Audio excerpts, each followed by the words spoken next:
When I first started college, my university gave me a list of writing classes that were required for freshmen. I didn't get my first choice, but I was intrigued when I got placed in a class based on human and civil rights. It was actually a great class all in all. I learned a lot and even met Chloe, a girl I now consider to be my soul sister.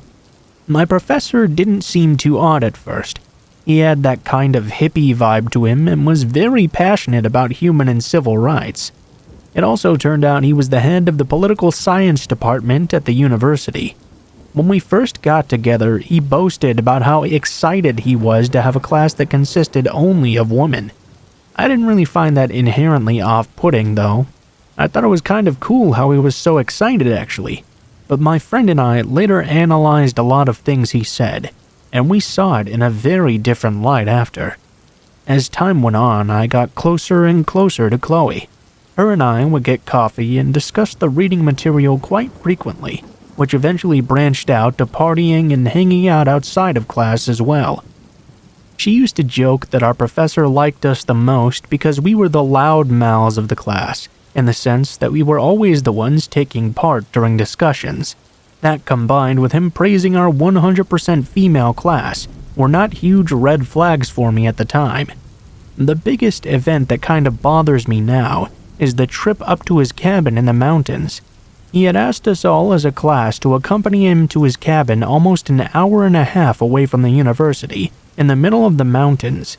We all thought it was a bit odd. Well, some of us at least. He brought food up and cooked us a large lunch. It was actually kind of nice to just have a candid conversation with the girls. My professor even brought his wife along on the trip too, so it didn't really seem that weird at first. However, he remained kind of touchy with us. Nothing major, just lots of resting hands on our shoulders while talking to us, or trying to get by us. I ended that semester and left that university right after finals.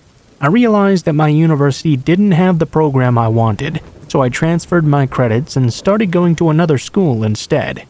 My friend was dismayed, but we still hung out and did a lot of our work together. She even took another class with him. She said she'd taken him on as an academic advisor and worked more closely with him. Again, no immediate red flags from her. That was until she texted me one day, asking if I'd heard the news about him. Since I didn't really go there anymore, I was amazingly unaware of everything that had happened. Turned out he had been forced to resign. It was in the local news, as the university was getting ripped to shreds for handling the situation so poorly. Apparently, there was a convention or event or something, and the school's political science department went. The president was a female, and I guess he asked her to meet him at his hotel room to discuss the next day's itinerary. When she showed up, he was not fully dressed, and invited her to wait while he finished getting ready for dinner. She hesitantly agreed, and as he dressed, he apparently told her he loved her in the same way he loved his wife, and wanted to be with them both because she was his soulmate. I'm not sure if his wife was in on this or what, but the student immediately reported the incident. Unfortunately, the university offered her a sabbatical, basically asking her to leave. Apparently, the professor didn't even deny this behavior in a hearing with the university officials. My friend and I got together, and suddenly all of his private meetings with her and I, inviting groups of girls to his cabin in the mountains, it all seemed a bit more off-putting.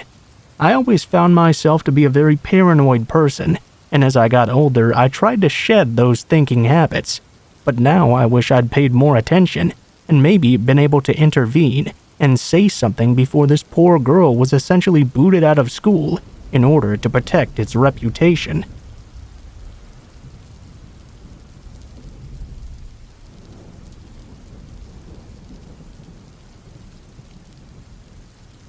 So this happened a number of years ago.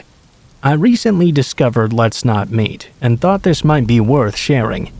At the time, I lived in Aberdeen, Scotland. I was a 24-year-old Scottish guy who shared a flat with a 27-year-old Romanian girl. We were friendly, but not quite friends.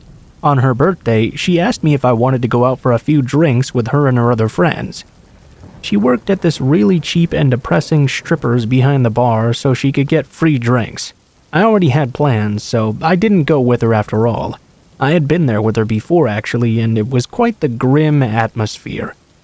Anyway, we both went our own ways on separate nights out. I came home just a little bit drunk. About halfway between 2 and 3 a.m., I grabbed some water to brush my teeth and got into bed. I was awoken at 4 or 5 by some doors in the flat opening and closing, and what sounded like drunken staggering. I assumed it was my roommate who was a little drunk from the bar. No big deal. After a while, though, I could make out her talking quietly, and I could hear the tones of a man responding. I was kind of surprised by this. She had never once before brought someone back from a night out, but hey, it's her birthday. I'm not one to judge. I just wanted to make sure they knew they'd woken me up, however, and to try and make sure I didn't hear anything more than I needed to. I did a rather loud forced cough, so they would hopefully keep things down a bit. I heard a door closed and thought my job was done, so I went back to sleep. We both slept in the next morning. I was up first, though, and started making breakfast in the kitchen. Eventually, she comes through, looking terrible after having been sick in the toilet all morning. She starts getting some water, and I cheekily asked her, "Have fun last night, then?"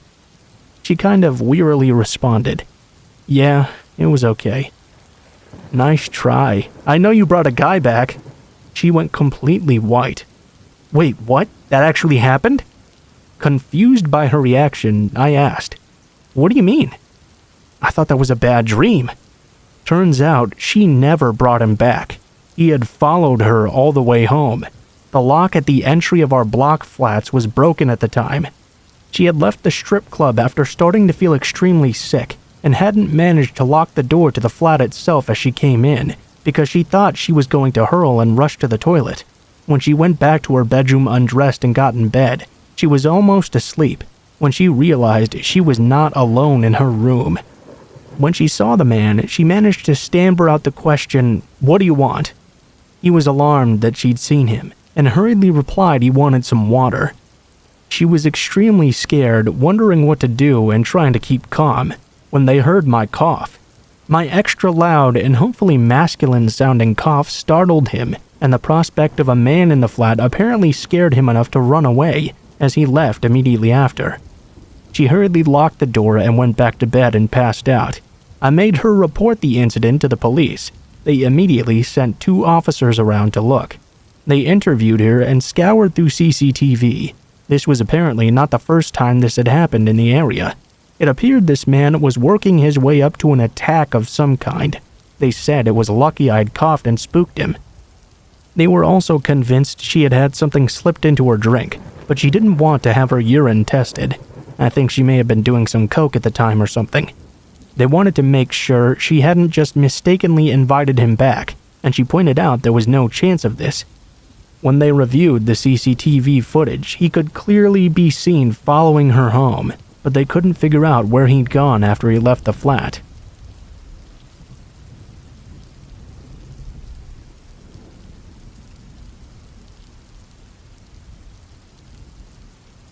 So a few years ago, a friend invited me to go to an anime convention with her. I'd never actually been to one before, so I excitedly said yes. On the way, I asked her what a first-timer would need to know. What was the etiquette like? Picture taking, how much did the artists usually charge? Would there be any gross people? That kind of thing. She told me there were basically 3 things you needed to know. 1, always ask before you take someone's picture. 2, avoid the people holding free hug signs. And 3, watch out for what she termed followers. I was about to ask her what this meant, but we had already arrived at the hotel and had a mad scramble to get checked in on time. I helped her and her other friend get into their costumes, so my question went unanswered. For a while, at least. Later on, when we finally hit the convention center, we were walking in and looking around. She leaned over to me and nodded toward a shortish fatty with a blue-streaked blonde bowl cut. As if he'd immediately noticed this from across the room, he stared right at my friend and me. "See him?" she whispered. "Hardcore follower." I found out the hard way what she meant. I glanced up later during a conversation with some other cosplayers I'd met. and saw him standing a ways off, staring at me again. I met his eyes and looked away. He gave me this inexplicably creepy vibe, and I didn't want to encourage him further. I did my best to assume it must be a coincidence. Maybe he'd overheard us talking and decided to eavesdrop. Whatever. But then it happened later again. I was sitting in a panel when I felt someone rustle over beside me. I glance over, and I notice it's him. I escape to the dealer's room. I look up and see he's a few booths away, staring at me. Head to the artist's alley. Suddenly he's a few tables down, this time making more of an effort to blend in with the crowd. I joined in an impromptu dance party in the ballroom when I realized he was weaving his way through the crowd, damn near feeling me up a couple of times. At this point, I went out into the lobby, thinking being in a more open space might make him rethink things and finally leave me alone. Nope. He came right up to me, didn't say a single word, just sat down right next to me and stared at me. I eventually met back up with my friends. The friend who brought me looked right at me and said, "Don't look now, but that follower boy is watching you." I know, he's been following me all day. The next day, I decided to stick with my friend and her friend just in case. Until the afternoon when I got a sudden headache and decided to go back to the hotel room to get some ibuprofen. Now, this particular venue has the convention center separated from the hotel next door by this narrow little bridge over a small creek. I didn't think twice about that bridge until I went to walk across. I saw that guy standing right there, just staring, not saying a word, grinning since he knew I would have to get past him to get where I'm going. I couldn't move, thinking maybe I was wrong. Maybe he really was just crossing the bridge. But no, he didn't move a single muscle until my friend appeared. Then he immediately headed back into the hotel. She took me by a different route back to the room, though later on we could hear him tramping around in the hallways. In the end, it took her enlisting the help of some big scary-looking cosplayers I'd befriended at the convention to make him back off. I don't know what they said or did to get him to stop, but quite frankly, I hope it was very painful.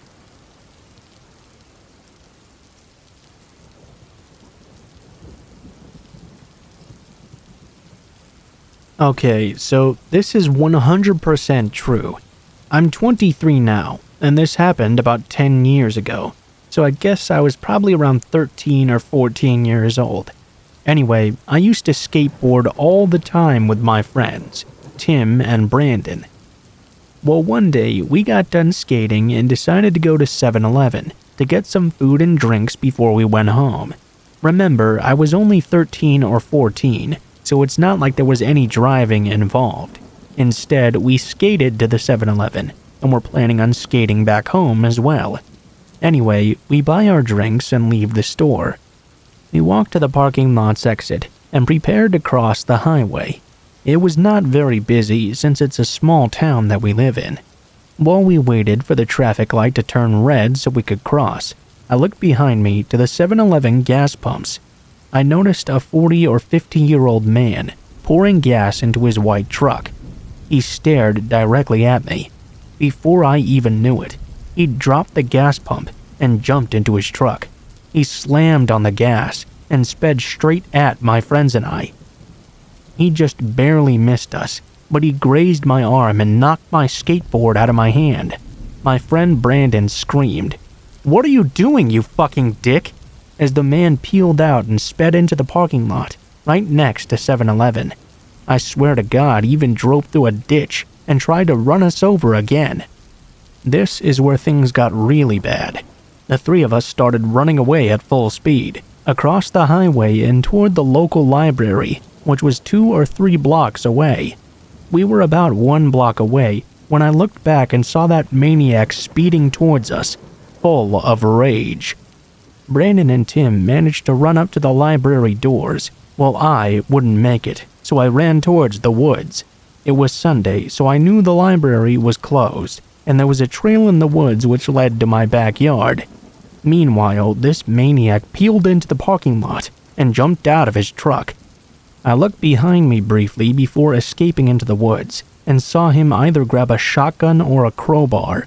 I was pretty far away at this point, and I was freaking out as well, so my vision wasn't exactly great. From the bed of his truck, I ran all the way home.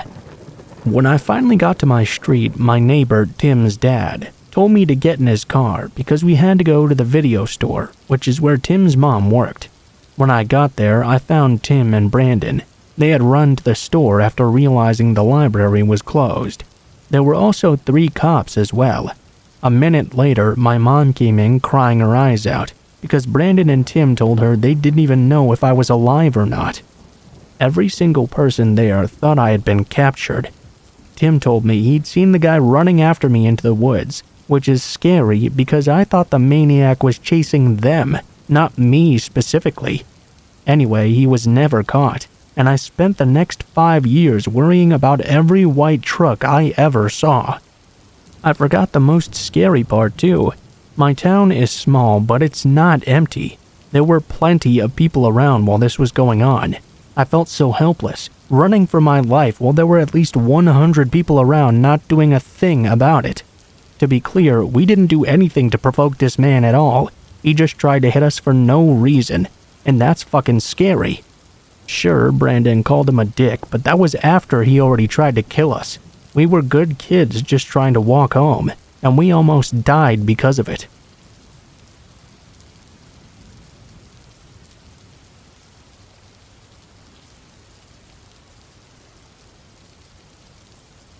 I lived in this bizarre little house as a child. It was incredibly tall and thin, kind of like an attached house except freestanding, with 3 floors, a basement, and an attic. It was full of quirks such as 2 fully functional fireplaces, a shower stall in the center of the basement, and a backyard so small you couldn't even take 5 paces without hitting the fence. There was also an old-timey rope-pulled dumbwaiter that led from the kitchen to my bedroom. I loved that weird little place, but unfortunately it was incredibly old. And half of its charm was the fact that it seemed to have been designed by an inarticulate conclave of lunatics. Eventually, the repair costs far exceeded what my parents were willing to sink into it, and we had to move away. Preparing for the move was a bit of a chore. I packed most of my stuff myself. I had taken to throwing stuff down the dumbwaiter and shoving all my clothes so thickly into my closet that they basically became a single solid mass of fabric. While clearing that closet out, in fact, I came across a feature I had never noticed before. I noticed an attic entrance in the roof. Being an adventurous kid, I opened it right up. I stood on that closed brick and began my first and last exploration into the topmost part of our weird little home. The first thing I immediately noticed was that it wasn't as dark as it should have been. The place was strung with old red Christmas lights, which still burned with leftover incandescence somehow. A dozen little cracks and holes peeped down into the bedrooms below. The second thing I noticed was that the place was set up fully for habitation.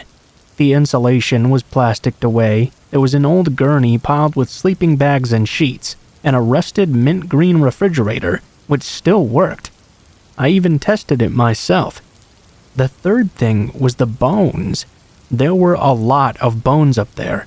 I was a kid at the time with a very limited understanding of anatomy, but there were all types of bones just heaped into a series of piles surrounding the center of the attic. Small and large, clean and white, from every and any imaginable sort of creature, haphazardly stacked into a half-dozen osseous clumps. 2 of them were deeply blackened, as if someone had tried to burn them away. The walls nearest to those blackened piles were scrawled in dark bone char messages. Mostly they were just smears, but the word sorry was repeated over and over again. That room had been sitting just above my head for 8 years, while I slept there unknowingly.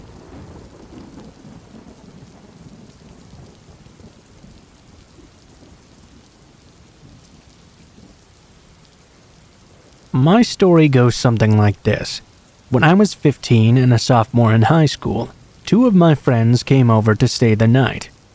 We wanted to go visit another friend's house who lived just across an arroyo. In New Mexico, that's what we call the ditches. They were only a few streets away, so it wasn't really that far of a walk. It was already about 11 p.m. though. We begged my mom to let us walk, because we 3 girls together felt like we could take on the entire world. We dressed up in hats and baggy sweatshirts, because we felt like that would make us less noticeable, I guess. What can we say? We were all teenagers. We decided to start walking after wearing down my mom, who finally agreed to allow us to go. She did try convincing us to let her drive us multiple times, and I wish we had let her do so. Walking under a very dark night sky in the cold seemed fun and adventurous to us. We laughed and talked a lot, crossed the arroyo, and turned along a street that was a little more lit than the main ones. We thought this would make it a lot safer. I mean, it was just a typical suburban neighborhood. We get 3 houses down, and in our rear we hear a car. A car is creeping up along the street without its lights on. Okay, that's a little bit creepy. We decide to hustle along because of this, only to have him speed up. Now he was right next to us. We would start walking faster, and he would match our pace. We would slow down, and he'd do the same.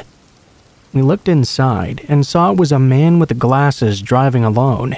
I was starting to get really scared. My heart was pounding, and I was regretting being a 15-year-old who felt it was a good idea to walk so after dark. The man tapped on his horn a little bit, not a loud honk but a short one. He stared right at us. Well, that's when we freaked out. We decided right then and there we were going to knock on a neighbor's door to see if they'd let us in to call my mom. All the houses along the row were completely dark, so we rushed back toward the corner house just to try before the dark arroyo we would inevitably have to come across to get home. It was the last house we could try. By the way, none of us had cell phones. This was 2001, and most high schoolers didn't have them back then. Home phones and pay phones all the way. We knocked on this door while the car followed again and stopped right in front of the house we were at. An older lady opened up the door very hesitantly with her husband. We explained that we were very sorry, but we were being followed by a man in a car and he was really scaring us. She let us in to use her phone, thankfully. I remember her house being filled wall to wall with crucifixes. Nothing against them, but in the situation, I guess that just scared me even more. When we came back outside, the car was already gone. We got picked up by my mom and got home safe. We could hardly get to sleep after that adrenaline rush, though. It was one of the scarier moments of my life. What was even scarier was that I rode my bike in broad daylight back to that house the next day to leave a thank you note for letting us in to use the phone. I mean, most people wouldn't have. As I pulled around the corner, though, I saw that same car that had been following us, parked in the neighbor's driveway. That has forever spooked me out. Now I have 2 kids of my own, and I'll never ever want them walking around at night like I did.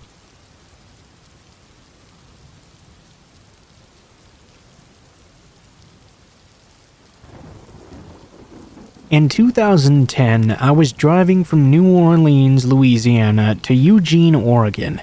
It was just me, 24 and female, and my 2-year-old pit bull, in a 14-foot U-Haul truck with everything I owned crammed into the back. I had my fancy flip phone and my printout of MapQuest directions. I think the first smartphones actually came out around this time, but I actually didn't have one yet. Cell phone service was also much spottier at the time, and there were long stretches through the desert where I had zero service for hundreds of miles.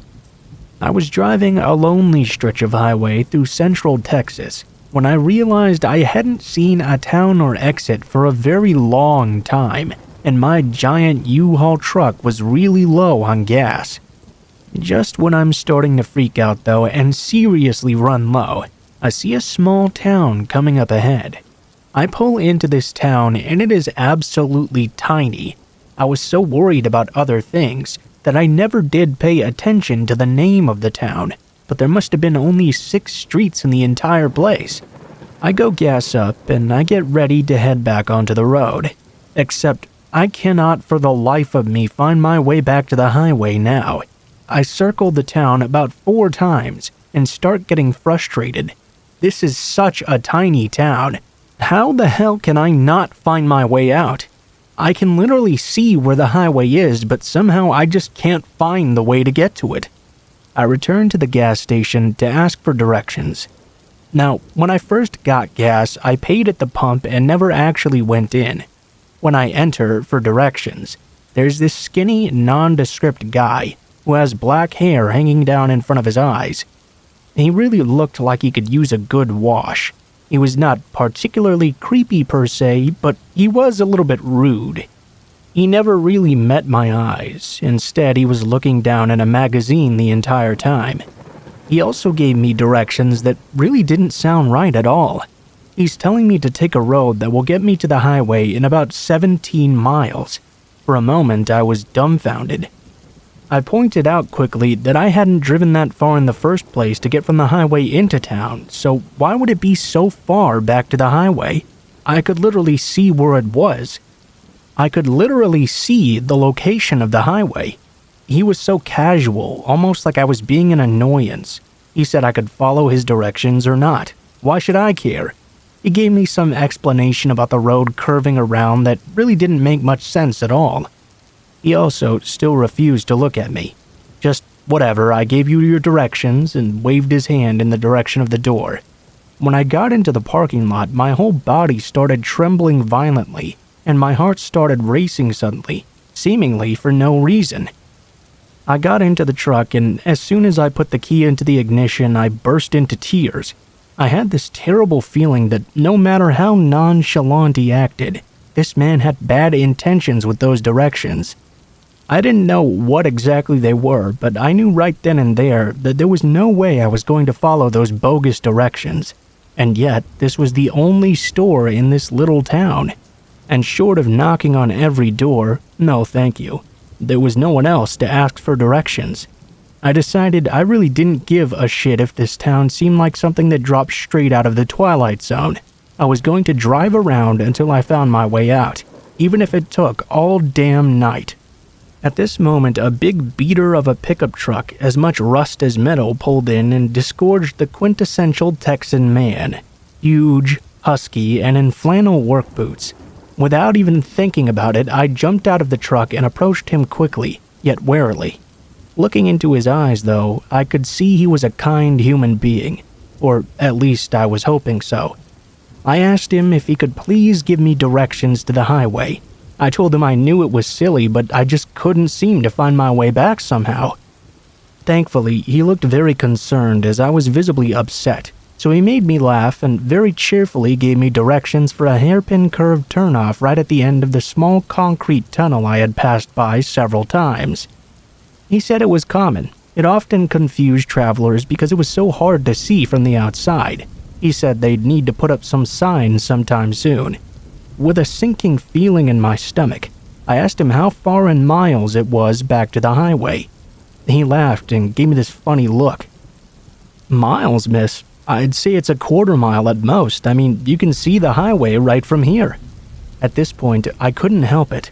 I had to know. "Well, what happens if I drive here?" I gave him the directions the man in the store had just given me. Texas looked at me very intently and asked me how I even knew about that route. It was pretty far out, and usually only locals knew about it, so I told him. He was very quiet for a few minutes, then asked what the attendant had looked like and if I had a map of the state. No, just my MapQuest map, which wasn't very helpful in this situation. He goes to his truck and grabs a raggedy local map from his glove box. Spreading it out for me, he traces the route I described to him. The way the man from the gas station had told me to go led directly away from town, away from the interstate, and led seemingly right into the middle of nowhere. Texas told me that the road did go about 17 miles, right before it dead-ended in the middle of the desert. I asked him what was out there. He told me it was nothing but some junked cars and a few trailers and mobile homes, all owned by the same family. This family was known locally as troublemakers, meth heads, and alcoholics.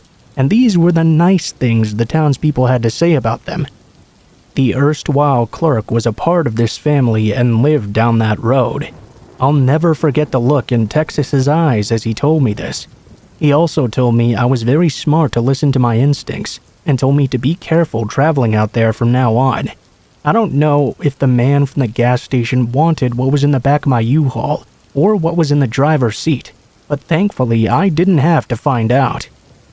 Oh, and I also learned that sometimes angels look like ruddy-haired Texans with scruffy faces and rusty pickups. Thank you, random Texan stranger. You really saved my ass, and I'll always remember you with tons of love. I'm sorry I didn't ask for your name at the time. You're forever Texas to me now.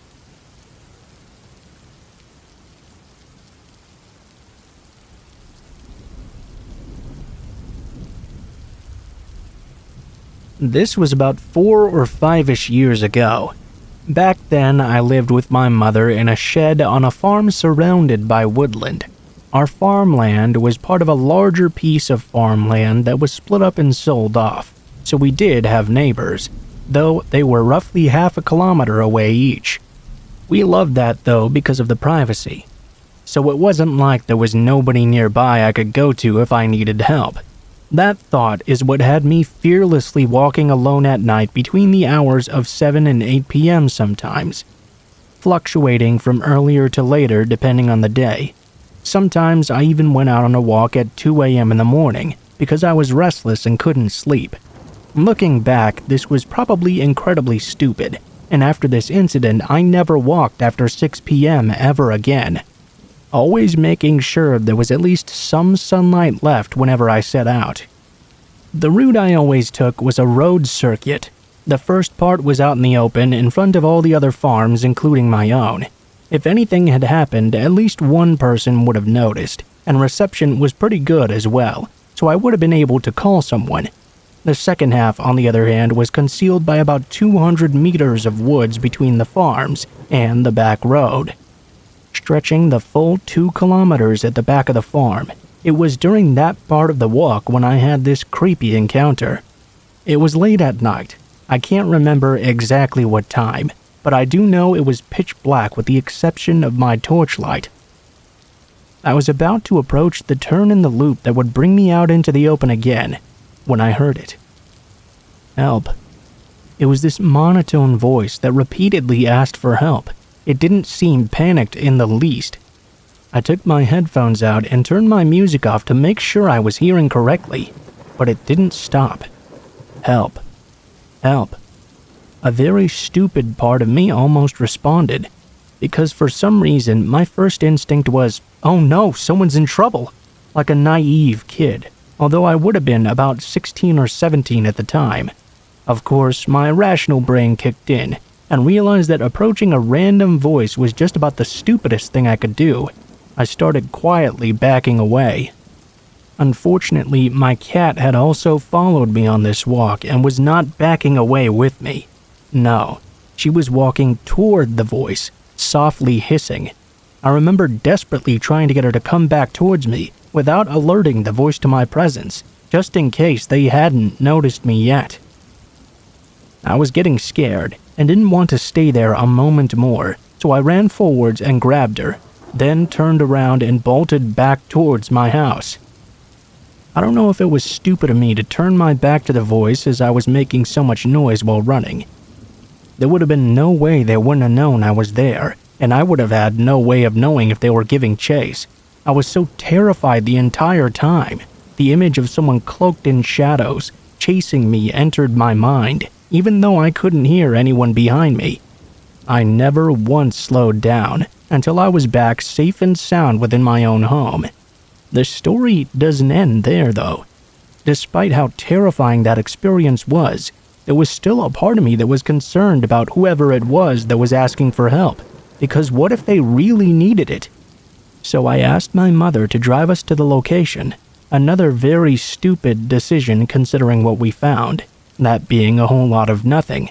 We called out and called out to the person, but nobody ever answered. We didn't get out of the car though. Luckily, neither of us were that stupid. We drove home having seen nothing, and no one. It still bothered me in the morning though, so I had my mother drive us over again, and we searched the immediate area. Nothing. No indication anyone had ever been there. There was no body either, which was admittedly a drastic thing to search for. But I know shock can leave you eerily calm, which could have explained the monotone voice, and the lack of response afterwards made me fear we'd been too late, and we'd find a dead person in the morning. I don't know if I would have preferred that outcome, but then at least I would have had a face to put to the voice. But no, we found absolutely nothing, and to this day I have no idea who that voice belonged to, and why they were so monotonously calling out for help. My mind has naturally come to some chilling conclusions and theories that leave me unable to sleep. Perhaps a rapist, a kidnapper, a serial killer, all the classic horror stories. But I guess I'll never really know for sure.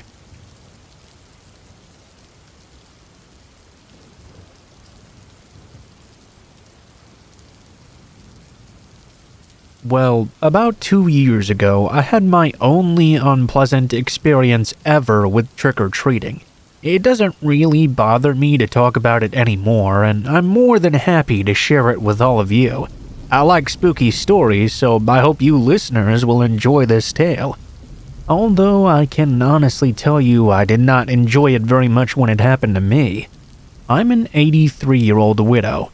Although I miss my husband greatly, when he died a few years ago, I was determined to not become one of those senior citizens who completely lose their identity when they lose their spouse. My husband and I had been married for 52 years, and he was indeed my entire life. After he passed, though, I was able to find a few new things in life I could identify with. I was successful in finding new hobbies and making new connections with new people. One of the things I found I enjoyed more than anything was interacting with trick-or-treaters on Halloween. I have more than a substantial nest egg, so I was able to afford just about anything I could want. When Halloween came around, this meant I went all out with my candy. I'm sure if you've ever been trick-or-treating, you've been happy to find those houses that give away miniature or bite-sized candy bars. Kids always love those. Well, I put those in the dust. I gave out full-size, you name 'em. Reese's Peanut Butter Cups, full bags of M&Ms, giant Milky Ways, and of course most popular of all, the Snickers bars. Nothing made me happier than seeing the looks on children's faces, or imagining them under the mask when I'd give them the best trick-or-treat candy in the entire neighborhood. On the Halloween night of this particular story, it was pretty typical for a Halloween night, honestly. I had lots of candy and what seemed to be an endless supply of children stopping by my home for some bars. It was well known in the neighborhood that I had a strict policy of one per trick-or-treater. All the children knew this, so no one ever tried to get more than one. As the night went on, though, for the first time ever, I was positive I saw a child come back around for another piece of candy. Sure, children do wear similar costumes, but everything about this person seemed to indicate I'd seen him before. His costume was a melange of characters. He was short, about 4 feet tall, and had on a hockey mask, a part of a pirate costume, and carried his plastic jack-o'-lantern in what looked like a cheaply made Freddy Krueger glove. Needless to say, it was very unlikely any two children would have constructed such a makeshift costume. This was the first time in years I'd actually had a trick-or-treater try to cheat the system and grab an extra piece. Still though, he's just a kid, so I let it slide and gave the lad a second bar. It was quite possible it was someone different and the costume was some sort of trend or perhaps based on some new scary movie character I didn't know about. Honestly, I was impressed with the effort as well. Jason from Friday the 13th, Freddy Krueger, those were the two most modern characters I knew about. About 20 minutes after the boy had come back for the second bar, a child seeming near identical to him came back around for a third time. This time, I was absolutely positive it was him. This time, he was with a different group of kids, carrying the exact same purple jack-o'-lantern bucket he'd had the previous 2 times. When he came up to me, I looked inside and saw he only had those 2 full-size candy bars in the bucket. "Now, young man, I already broke my rule for you once and gave you an extra bar." I wagged my finger at him. "It wouldn't be fair if I gave you another one, now would it?"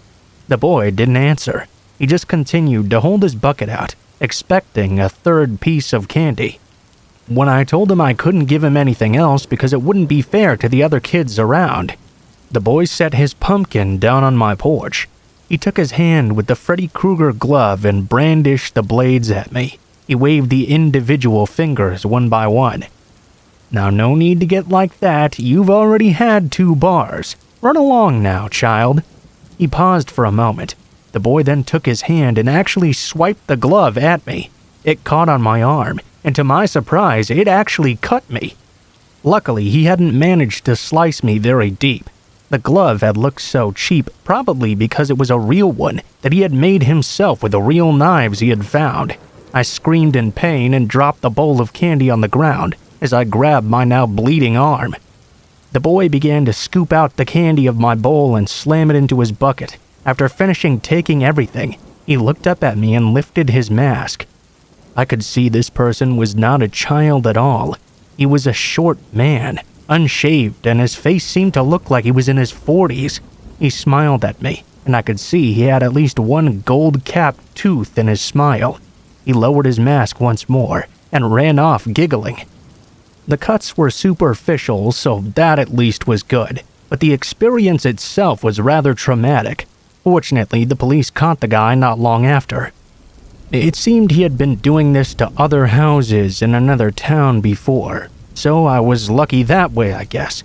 When you're short with 1 gold tooth in a small town, you tend to stand out in the crowd. They caught him, and I'm much happier that way. I still give out candy bars and still enjoy trick-or-treaters. However, now when someone asks me for a 2nd bar, I just give it to them.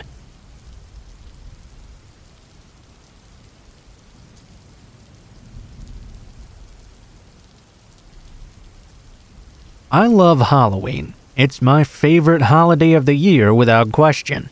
I love everything about it. I love the ghost stories, monsters, scary movies, and I love graveyards as well. At least, I used to love them. Back in high school, I had an experience that soured me just a bit on cemeteries. During October, I used to always play games of hide and seek with my friends. Well, we didn't call it hide and seek though. We called it Ghost in the Graveyard. We broke into the local cemetery and played behind the gravestones. The person who was it was obviously the ghost, and he would start out in the center of the graveyard. There was a large monument there that was placed on the grave of one of the richer people in town who had died quite some time ago. We had no idea who he was, but he must have been damn loaded because that was a huge monument. The others would spread out and hide behind the gravestones in the graveyard. We used the entire cemetery, so there was plenty of room for us to hide. This meant that 1 round of the game could last for a really long time. When the ghost found you and he had to actually see you, first you had to run back to the monument in order to be safe. If you were caught though, you didn't become it necessarily. We said that you died and sat out the next round. The people who made it back to base would go again. This would of course continue until everyone died, and the last person to die got to pick who would be the ghost for the next round. I was 16, and we were playing the game on Halloween night.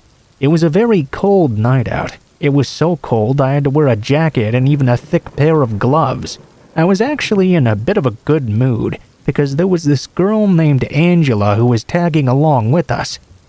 As you might have guessed, I was really interested in Angela, so I was trying to show off a bit. You know, running as fast as I can. During the early rounds, I even jumped over some high gravestones, trying to show off clearing them easily. I would strut around the base, rubbing it in the nose of the ghost that he could never catch me. Looking back, I was acting like a complete dumbass, but I was really hoping to get somewhere with Angela. After about 4 rounds of the game, only me and one of the guys were left uncaught. Angela had gotten killed in the first round, so she just remained on base and watched me easily escape the ghost each time. There was no doubt in my young mind, by the end of this night that girl would want me bad. Well, during the 5th round, I went way out into the graveyard. I wanted to last as long as possible to really show off my hiding prowess, so I went over a hill past some trees and found this small tomb. It was a wonderful hiding place. The only bad thing about hiding there was that it was so cold outside. I was having some trouble keeping myself warmed up, even through my jacket and gloves. I was just standing there shivering. It took nearly 15 minutes before I finally heard the ghost approaching me. He was not quiet at all, and the ground was covered in dry leaves, so I could hear him as he was getting nearer to me. Now I know what you're thinking reading this. You think I was not hearing the ghost and it was actually someone else. But that's not what was going on. I heard the ghost talking and trying to coax me out of my hiding place, and I knew that voice. It was the voice of my buddy, who had failed to grab me all the previous rounds. I tried moving into a position in which I could sprint more easily once he found me. Unfortunately, my movement caused a shuffling in the leaves, and I heard the noise of my buddy's feet stop. I cursed my mind for giving away my position. I heard the footsteps begin again, and they were coming right towards me. My buddy was whistling at this point. I couldn't just run though, because the ghost had to actually spot you before you could go away. And that was why the element of surprise was so important in this game. I heard my breathing speed up, and I braced myself to jolt past right when he found me. Now he was getting closer. I heard him. I put my hands up and got into a starting position. He was almost upon me. I leaned forward in anticipation. My buddy, the ghost, came around the side of the tomb, looked right past me, then turned around and ran away. Needless to say, I was completely confused. Slowly, I turned around, and I saw the most hideous woman I'd ever seen, sitting right behind the tomb right next to me. Who knows how long she had been there, watching me. She had this dirty red hair, and her face was covered with I don't know what. Must have been herpes or something. It was nasty. She leaned in and whispered into my ear, "Hey, sexy." She grabbed my foot as I tried to bolt away. Screaming, I begged for the ghost to come back and help me, but he was not about to turn around. The lady had an extremely firm grip on my shoe. She was surprisingly strong. I tried to shrug her off, but before I could even do much, she grabbed the back of my pants. She got a handful of my belt, the waistband of my jeans, and even the waistband of my boxers. She was crying at me, mumbling a bunch of words I couldn't even understand. I tried to pull away from her, but her grip was just way too strong. I tried to kick her, but when I looked back, I could see her holding this little fillet knife. I nearly shit myself. Having no other option to escape this nasty person who wanted God knows what, I undid my belt and zipper. She pulled my jeans and boxers down to my ankles. She had such a good hold on them they came right off easily. I felt her cut my leg with a knife, and then she whispered that she was going to cut it all off. I freaked out and kicked her in the face. My pants and my underwear came off in her grip, naked from the waist down, and with only one shoe. I didn't give a fuck. I ran away as fast as I could. It hurt like hell on my feet, of course, and I was absolutely freezing as I ran back to the base. When I arrived, everyone was shocked to see me naked from the waist down. I was so scared, though, I didn't even think to cover myself up at first. Remember how I told you it was very cold outside? Well, by the time I'd actually gotten covered up, everyone, including Angela, had seen the effects of the cold, and it's something I have not lived down to this very day. From then on, my nickname was LD. L stands for little, and you can imagine what the D stands for. I didn't see that woman ever again, but that didn't matter. She did her damage that night.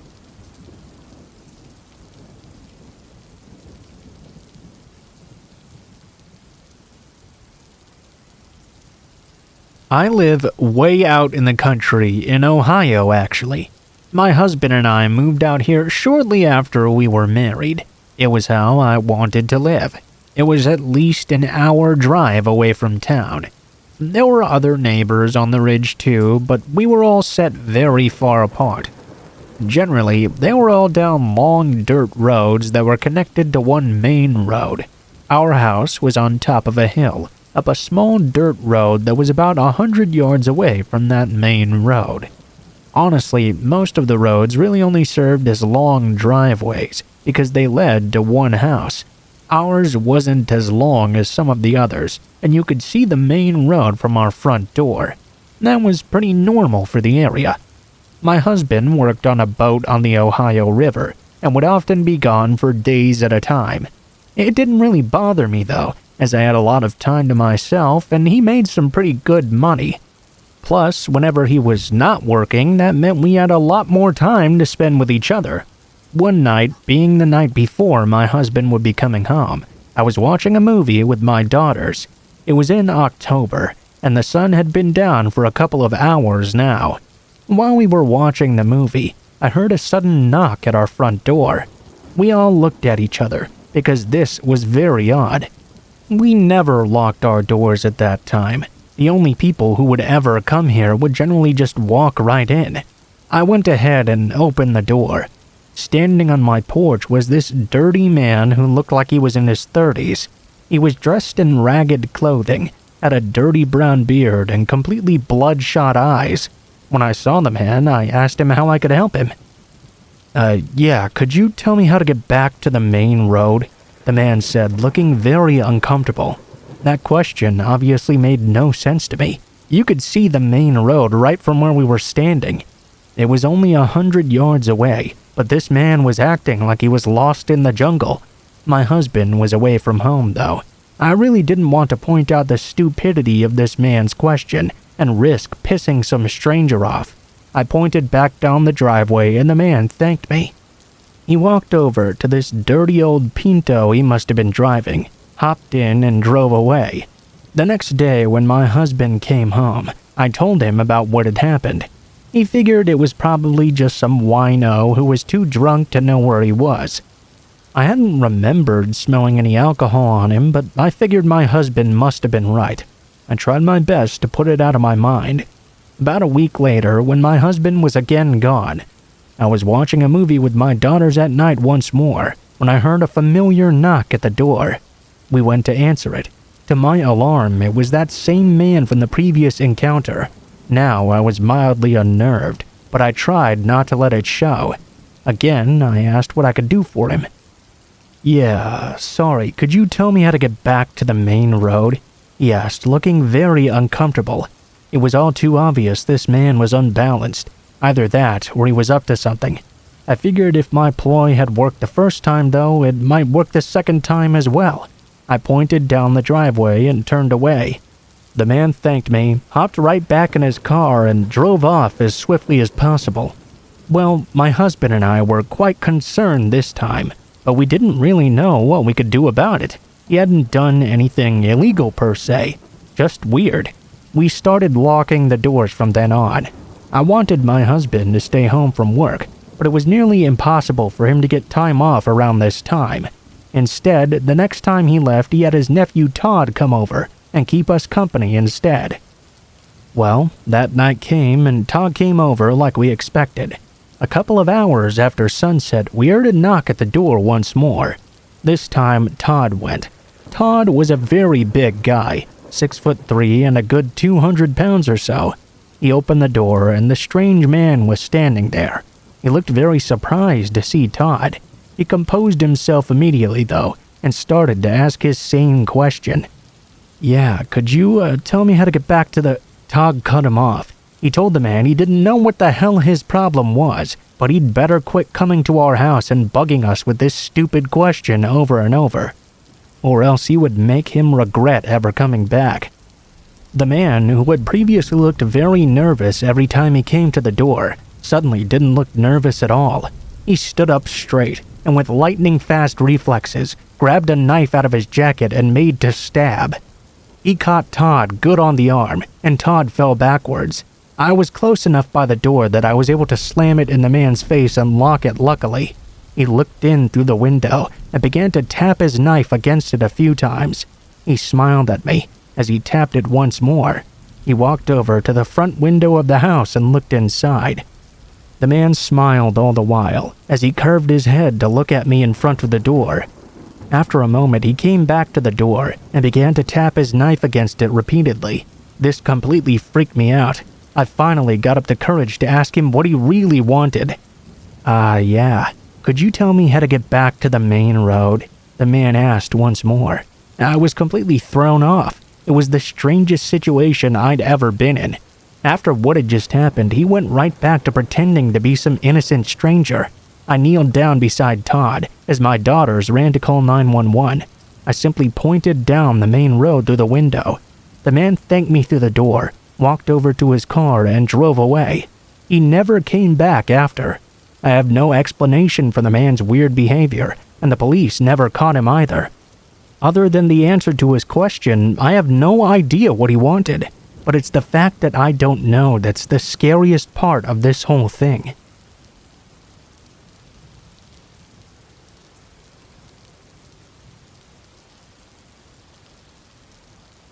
My dad was a bit of an ass.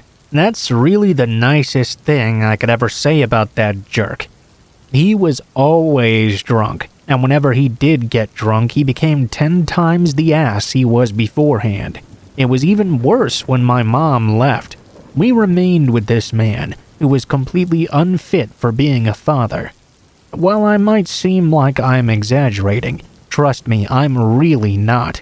He'd use us kids to try and make our mother miserable, which of course only made us miserable too. We grew up in the city, and as kids, we were used to that lifestyle. Our father, however, had this strange fascination with living out in the country. He wanted to move us out to be as far away from people as possible. Like everyone else, he had his dreams about what he wanted to do way out in the country, but they were all just things he talked about when he was drunk.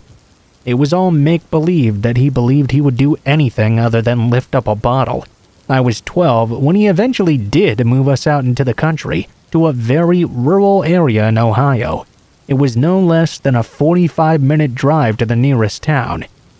It really sucked, because it meant that even for the simplest of things, my brother and I would have to get up at 4 o'clock in the morning and walk nearly 2 miles to the nearest school bus stop, then wait for the damn bus ride, which was over an hour and a half to get to the school.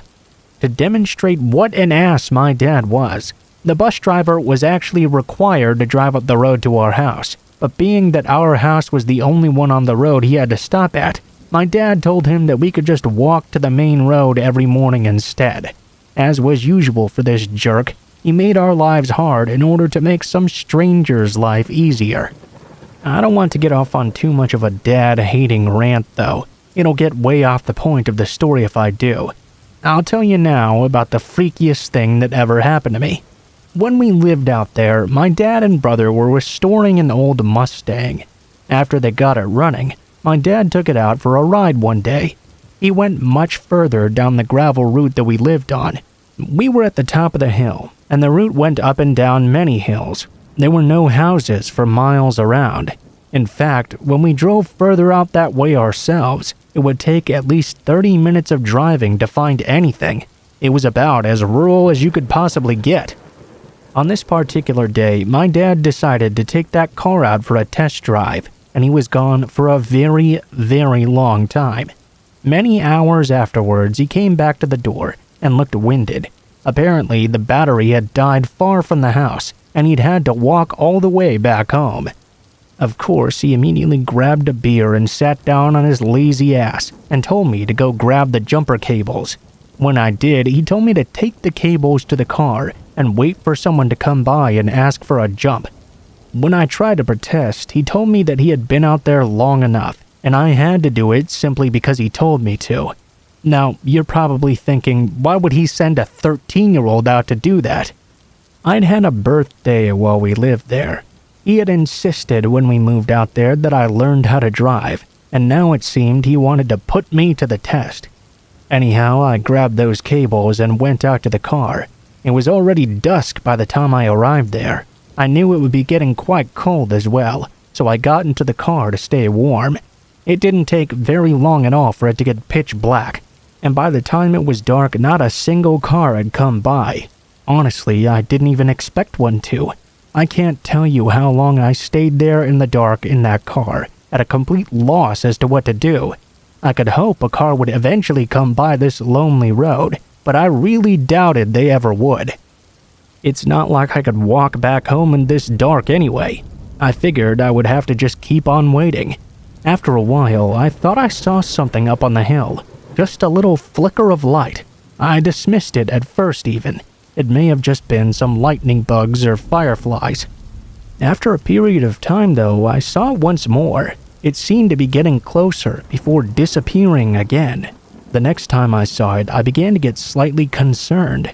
When the light finally got a bit closer, I could see it seemed to be another person. I squandered my breath. Although I would have welcomed a car to give me a jump, someone walking alone in the woods at this time of night was not someone I wanted anything to do with. As a precaution, I manually locked the doors of the car and lowered myself down into the seat. I remained there in that car for a while, trying to be quiet and remain unnoticed. I guess it was kind of silly, because even if I wasn't seen, it would look weird with an abandoned car just sitting out there. At least 30 minutes had passed at this point. I thought I was in the clear.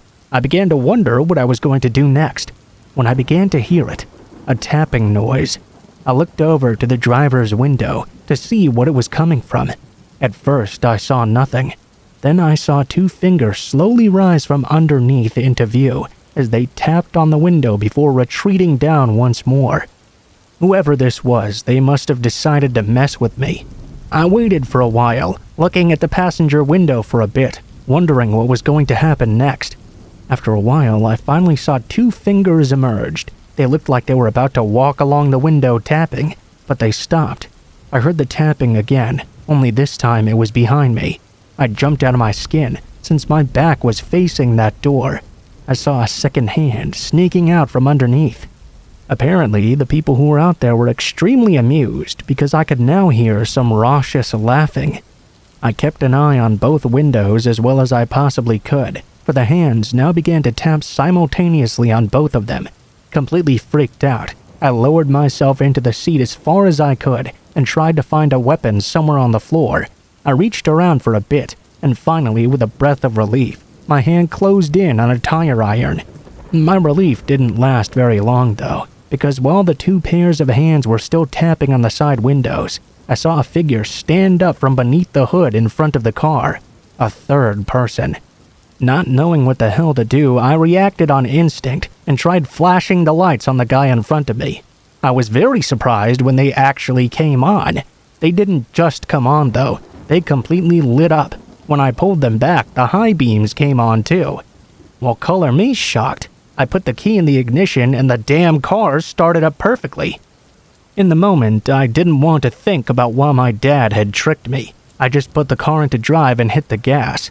Actually, I hit the guy in front of me, who wasn't able to get out of the way in time. It wasn't a hard hit though, since he was right in front and I didn't have time to build up speed. I didn't really care anyways though. These guys were threatening me, and whatever they got, they deserved. I floored it and did not stop until I got home. Now, remember when I told you my dad was an asshole? Well, as soon as I got home, he was laughing his ass off because it had taken me so long to figure out the car was never dead to begin with. It had been an idiotic joke. When I told him what happened, he swore up and down he had nothing to do with those other people. I don't know though. I think a man who would send his son out for such a bad practical joke to begin with doesn't get the benefit of the doubt. He's such an asshole.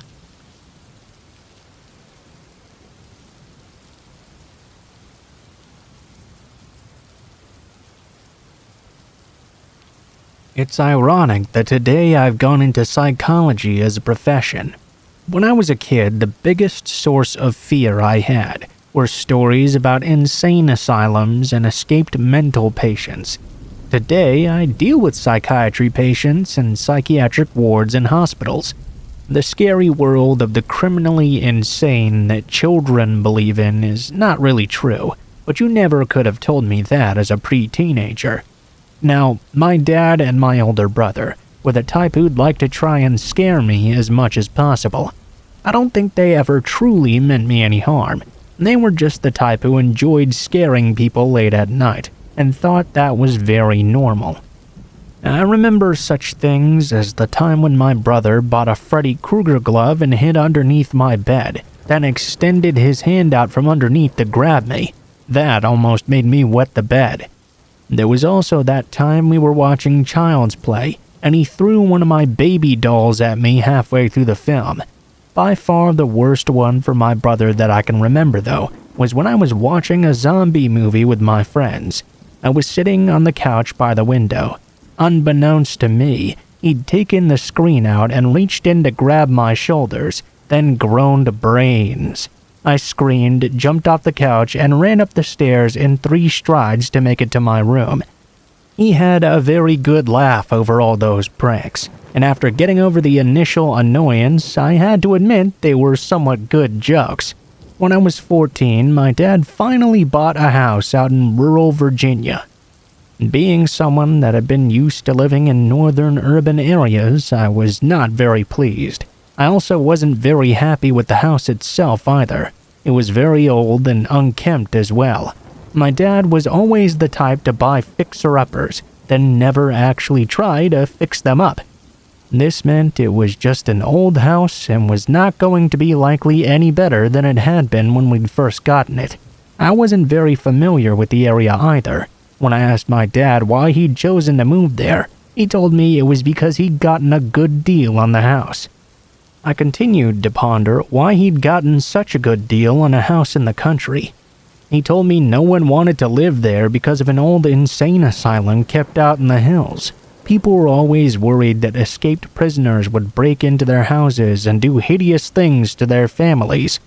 Nowadays, looking back, I know that's complete nonsense. But I was a teenager with a healthy fear of mental patients, so I really believed that could happen.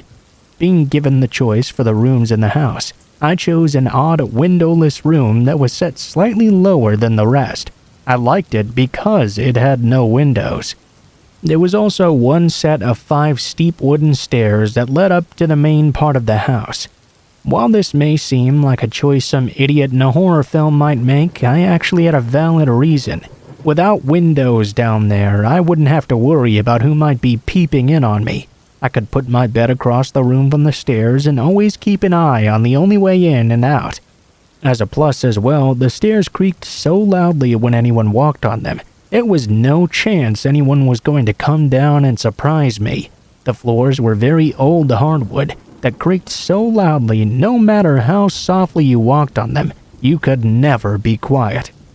Practically though, this meant that I would always know whenever my dad or brother were coming in to try and scare me. Yeah, you're probably thinking I'm a wuss. Listen to this though. I'd rather be overly cautious and living than be an idiot who hears a noise in the next room and investigates to get killed.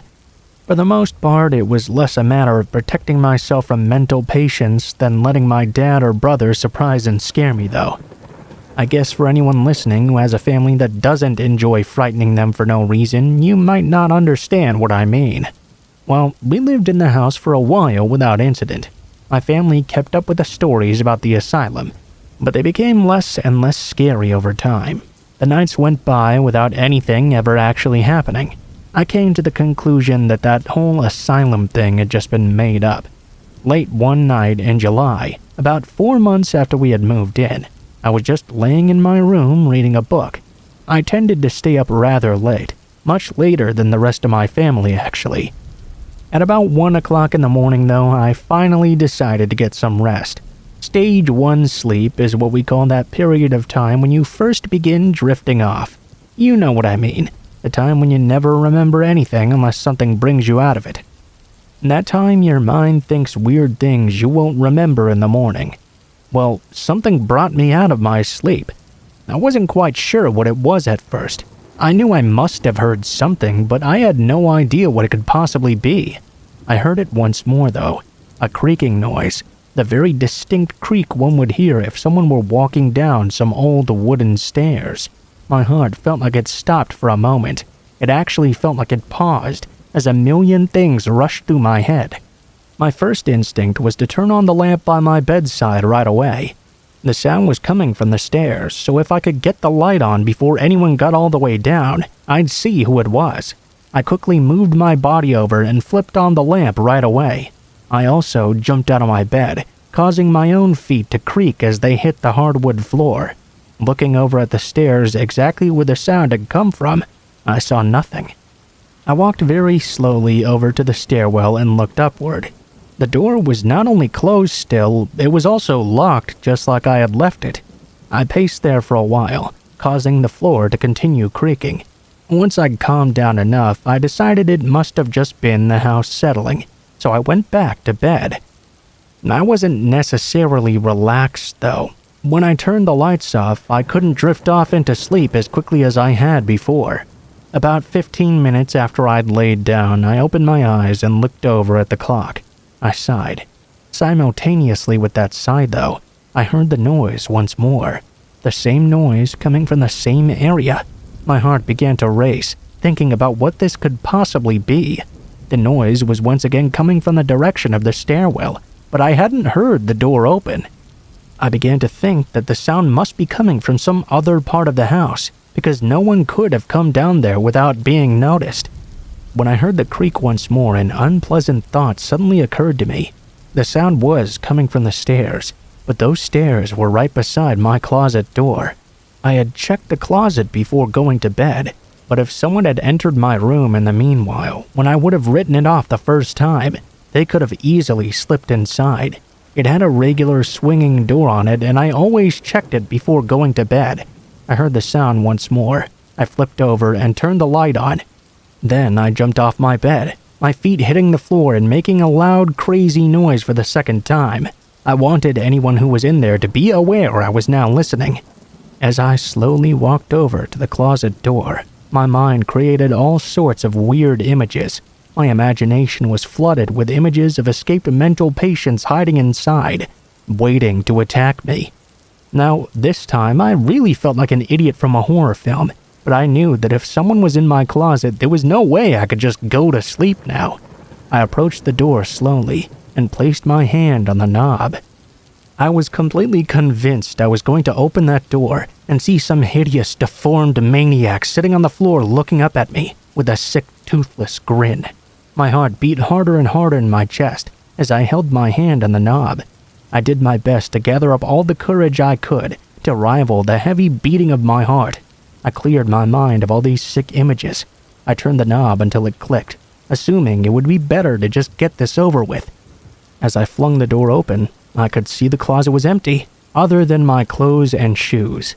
Looking behind everything, I saw my closet was not harboring some insane psychopath. I closed the door and latched it. Then I glanced over at the door on top of the stairwell. That door was locked and latched as well, just like I'd left it. I walked back to my bed mildly worried and extremely confused. I even lowered myself down to my knees and peeked under my bed. It was silly as the noise couldn't possibly be coming from underneath there, but I still had to check. Also empty. I got back into bed and took a bit longer to calm myself down this time. At about 2:15 a.m., I was finally calm enough to try and sleep again. Lying back in bed, I began to fall off into sleep until a sound woke me up once more. Another creaking noise. I turned and looked at the clock. It was now 3:15 a.m., an hour after I'd gone back to bed. The creaking was once again approaching from the stairwell area. My breathing picked up faster, and I wondered if maybe I should just pretend to be asleep this time. I'd hit the floor the previous times to warn any possible intruders I knew they were there. Maybe that was the wrong way to go about this.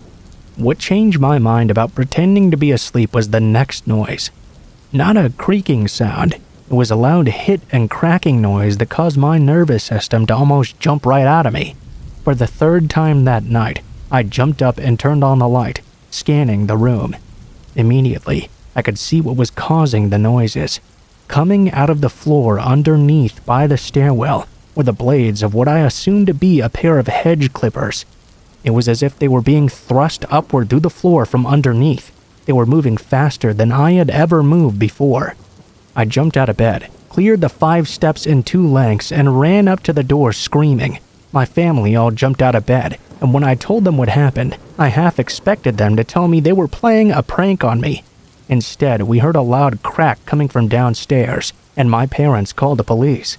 It might make this story a complete circle if I told you it was a prank or there really was an insane asylum patient. The truth was scary enough without those details, though. A drifter had snuck into the area and gotten into the crawl space, trying to break into the house.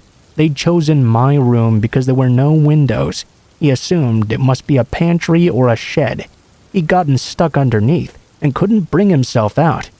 He grabbed the clippers to try and get himself out by cutting a hole in the cheap wooden floor.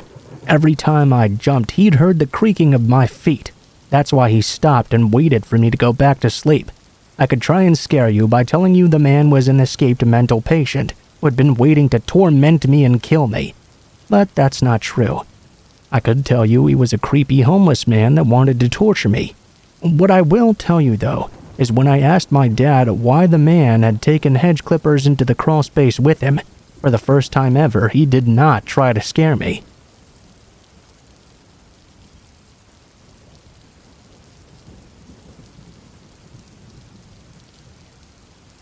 A little backstory leading up to this meeting. I grew up in a pretty shady area and would rarely leave home after 7 or 8 p.m. That was around the time it was considered dangerous. Going into high school, I'd also gotten a pit bull. He was a gentle giant who loved everyone and everything. He had some protection work training before he joined our family, but as he was getting older, he'd retired and I took him home with me. On to the actual story. I was around this time a 17-year-old, short, blonde, and very aware of my size. Having a big scary dog along though, I finally felt safe walking alone, and on that very night I set out to take a longer walk with my dog. Let's call him Meatball. He really needed to run off some energy. To do this, I took him out into the woods nearby my home, and we walked along a gravel path that was partially lit. It was around 11 p.m. now, and quite dark outside. As we continued to walk along, I became very aware of the fact there wasn't really anyone else around. We walked for about 10 to 15 minutes, before suddenly a man appeared from behind us. We continued to walk on, and I noticed he was taking the exact same turns as Meatball and I. I sped up a bit, feeling my heart begin to beat fast in my chest. Meatball, who would normally just spend his time sniffing at the end of the leash, also now seemed to be very aware of this situation. He had slowed down to walk beside me, gotten close to my leg, and began to stare at the man. I started to take every turn I could, and the man continued to follow, even though we were now just walking in circles together. He started to gain on us and get closer and closer. I was sure he was after me. I remembered in that moment something my father had once told me. Never let someone follow you. You're most vulnerable from behind. If you get into a situation where you can force your stalker to pass you, do so. I stopped in place and grabbed onto Meatball's leash. I leaned back, acting as if I had to put my entire body weight in just to hold him back. I was aware at this point in my life that I looked very small and weak. My father was an old veteran though, and he'd taught me to fight before I could even walk. Even holding Meatball back was not taking nearly as much effort as it looked. I called out, trying to sound as naive as I could, hoping that if I did have to fight, I would surprise him with my strength. Excuse me, sir, my dog doesn't really like people and I can't really hold him back when he lunges. If I step off to the side, could you pass us by so I have a chance to hold him back? As I said this, Meatball began to bark and growl and snap at the man. He stopped and looked me up and down, then stared at Meatball. He stood there for a few moments before suddenly turning around, not saying a single word. He began to sprint off into the distance. I called my parents and asked them to meet me, as I realized he could easily hide anywhere on our walk back. My dad showed up a few minutes later, baseball bat in hand. Nothing really happened afterward, but after being followed by this man at every turn I took for 40 minutes, I knew this could have ended really badly if I had not had Meatball with me. and my dad had not been so close by.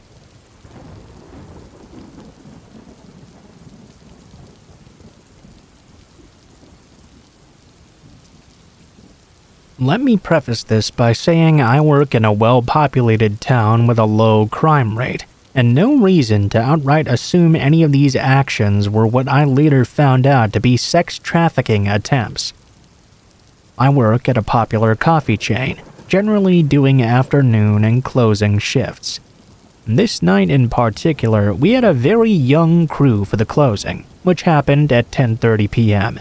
We had our shift lead, 19 and female, who we'll call Sarah, myself, 17 and female, and my coworker, 17 and female as well, who we'll call Mia.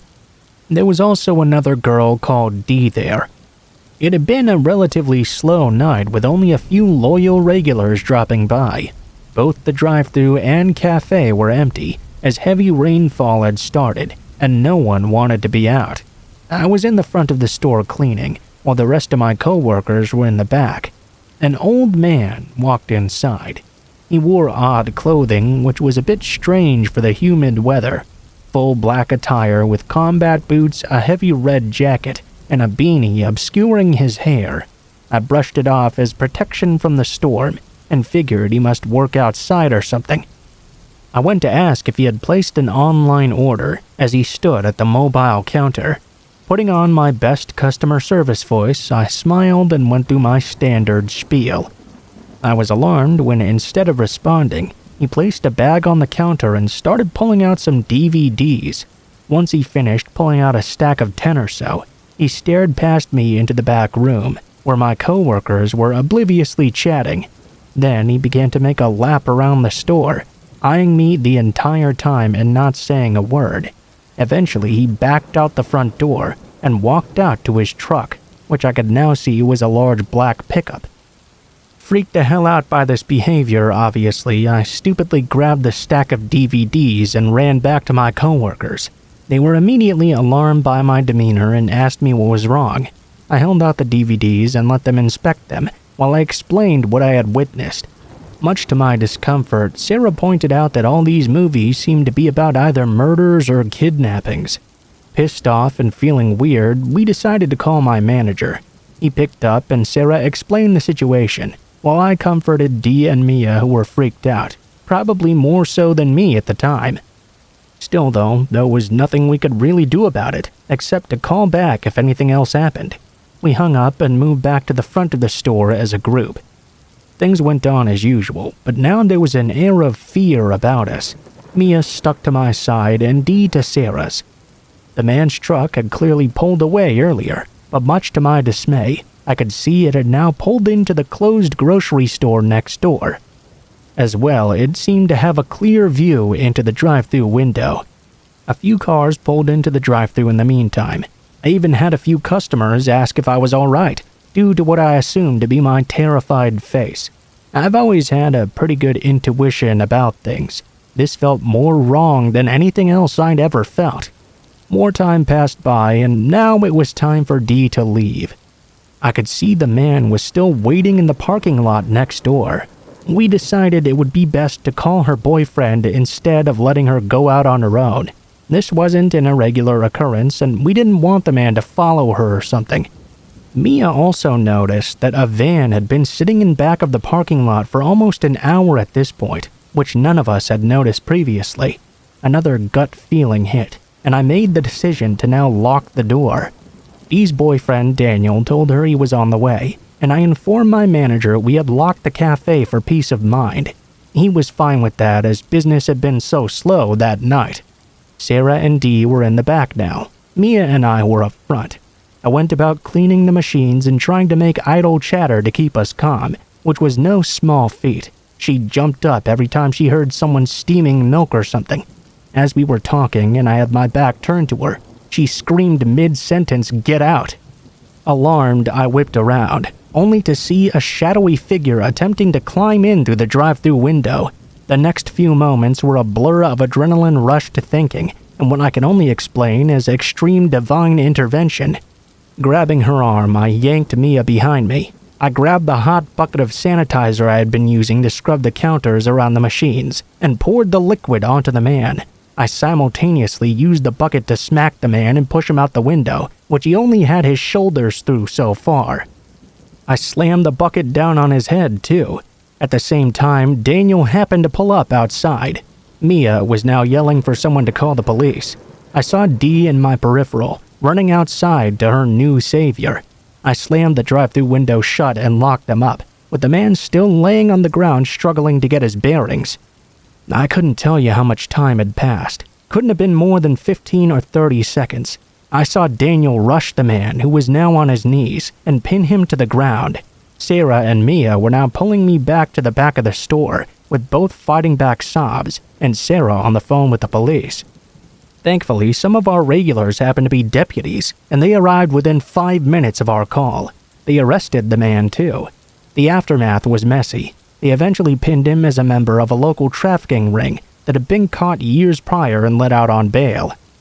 Oh yeah, the van in the back that we had noticed, it hightailed it out of the parking lot immediately as soon as the police arrived. Eventually, it was traced back to people who were also part of that ring. Even though I won't be releasing names or such as legal proceedings are still happening, I figured I would share my story here. I still work there, and I'm very grateful for Daniel, who very well could have saved all our lives in that moment. He managed to keep the man pinned the entire time, until police arrived and disarmed him. Really the true hero of this story, although I do pride myself on my quick thinking for managing to shove the man out of the store. Moral of the story is trust your gut feelings, and always have a steaming hot bucket of sanitizer on hand.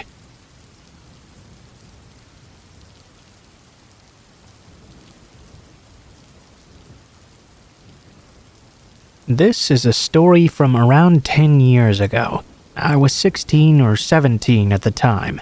At the time, I kind of brushed this off because nothing bad ended up happening to me. I tried to put it down to, I guess shit just happens to you when you're a woman walking alone at night. But looking back, I realize how creepy it really was. I was coming home on my own on a Thursday night after being out at the pub with some friends. We had been out a little more centrally in the city, so I had to take a bus on my own to get home to my residential neighborhood. I had done this route hundreds of times before, so I didn't see it as being particularly dangerous, especially as I lived in a fairly nice neighborhood. It was only around 11 p.m., but because I lived in a residential area and it was in the middle of the working week, as I got off my bus at my stop, it was absolutely dead. Not a single soul around. This didn't really spook me though. It was only about a 5 to 10 minute walk from the stop to my house. As I turned down a long residential street that led towards my home, I noticed a man walking a bit further down the street. This put me a little bit on edge, but I was reassured by the fact that he had his back turned toward me and was also walking away from me down the street. Probably just a random guy getting home as well or something. I kept on walking when I noticed the man suddenly turn around and clock his eyes on me. That was kind of strange, I thought. I guess though that I always did turn around as well when I heard someone walking behind me at night, so not really anything weird by that. I noticed though as we got further and further down the street that he kept on doing this, checking that I was still walking in the same direction as him. At this point I was starting to get pretty freaked out, particularly as I was now painfully aware we were the only two people around. Just as I was weighing what I should do though, he turned down the path of one of the houses to our right, and I breathed a big sigh of relief. So the man really was going to his house. I was just being paranoid the whole time. Heck, maybe he even thought I was following him. The houses in my area are terraced, with the front doors being kind of embedded into an enclave at the front of the house. This means that from where I was standing, I couldn't actually see the man entering the house as it was obscured by a wall. I did see him walk down the path and disappear into the front door enclave though, so my logical conclusion was that this must be his house. I can't exactly describe what made me feel like this, but after that initial feeling of relief wore off, I suddenly got this very bad feeling. I stopped walking and just kind of stood there. There was this tiny voice in my head that said, "What if he's just trying to fake you out?" The feeling became so strong that I stepped off the pavement and ducked down to hide behind a parked car and just kind of waited there. After about 10 minutes of crouching behind this car staring at the home, I saw movement and my heart stopped. The man came back down the path, out onto the street, and was obviously looking around searching for me. He must have been waiting for me in that doorway, knowing that if I kept on walking, I wouldn't be able to see him until it was too late. Unfortunately for him though, his hiding place also meant he couldn't see me. When I hadn't walked past him as he'd anticipated, he came back out into the street to try and work out where I had gone. Looking back now, I probably should have called the police at this point, but as a scared teenager, my fight-or-flight brain took over. I sprinted down one of the roads running perpendicular to the street we were on, as I knew I could use it to take a slightly longer route home. I didn't stop running until I finally arrived home. I quickly double-locked the door behind me. Amazingly, I didn't even think I woke anyone in my family up. I just ran up to bed, then woke up the next morning and went to school like nothing ever happened. I dread, though, to think what might have happened if I hadn't suddenly felt that bad feeling and stopped walking. Part of me thinks, on some subconscious level, my brain must have registered not hearing the front door shut or something after the man had approached it. I wasn't really consciously thinking of this at the time, but I really learned my lesson to trust your gut.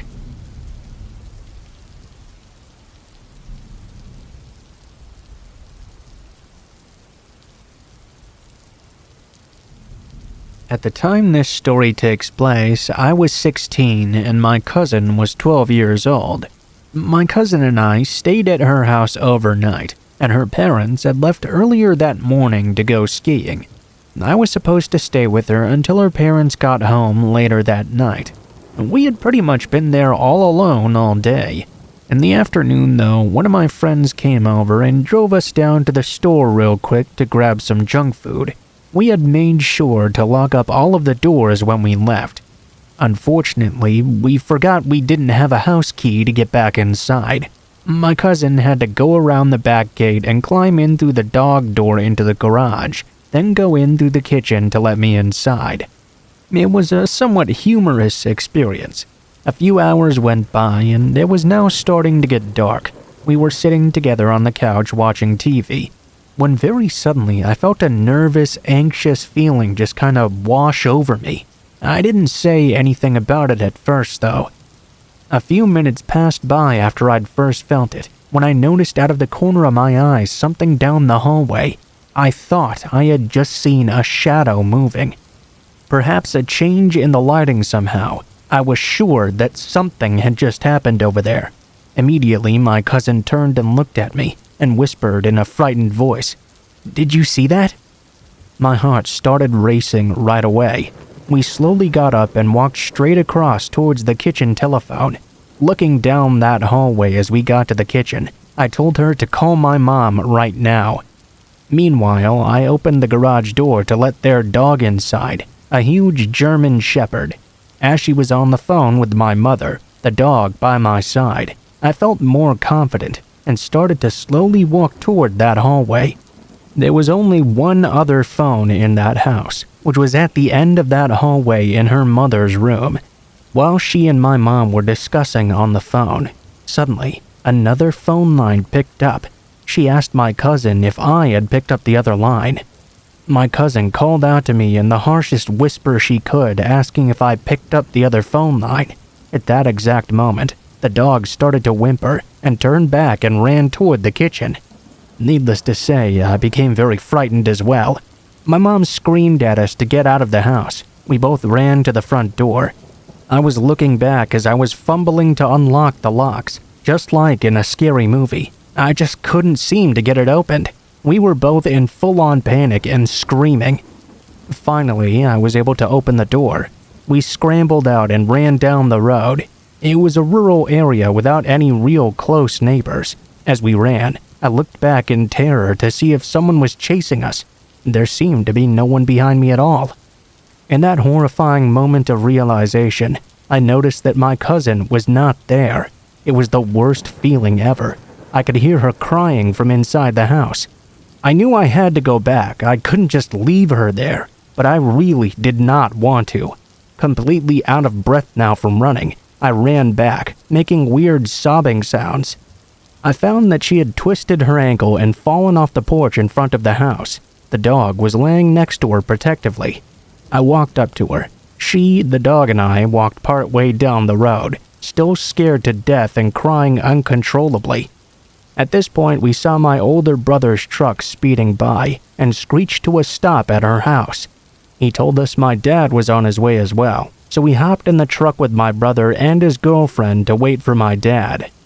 As we looked back toward the house, we could see a shadow walking through the living room. Every single person in the truck saw it as well. The curtains were closed, but the lights were still on. And somebody was just walking back and forth. Just then, my dad pulled up. He and my brother went in with a gun. They searched through the entire house, only to find that nobody was there. All the doors seemed to be locked as well, all except for the front door, which surely we would have seen someone walk out of. It made no sense at all. My brother and his girlfriend had seen the shadow too, so we knew it wasn't just me and my cousin hallucinating or something. But nobody was in the house. Another strange finding was that the phone that my cousin had dropped on the floor when we'd run out was now hung back up on the line. We'd never gone back inside. After that, we went home with my dad. We were too scared to stay inside the house. After that night as well, my cousin's mom stopped staying alone in the house too. If my uncle wasn't home for any reason, they would both leave. I don't know what other things happened there, but apparently that wasn't the only thing to cause her to make such drastic action. All of us decided to never actually speak about what happened that night again.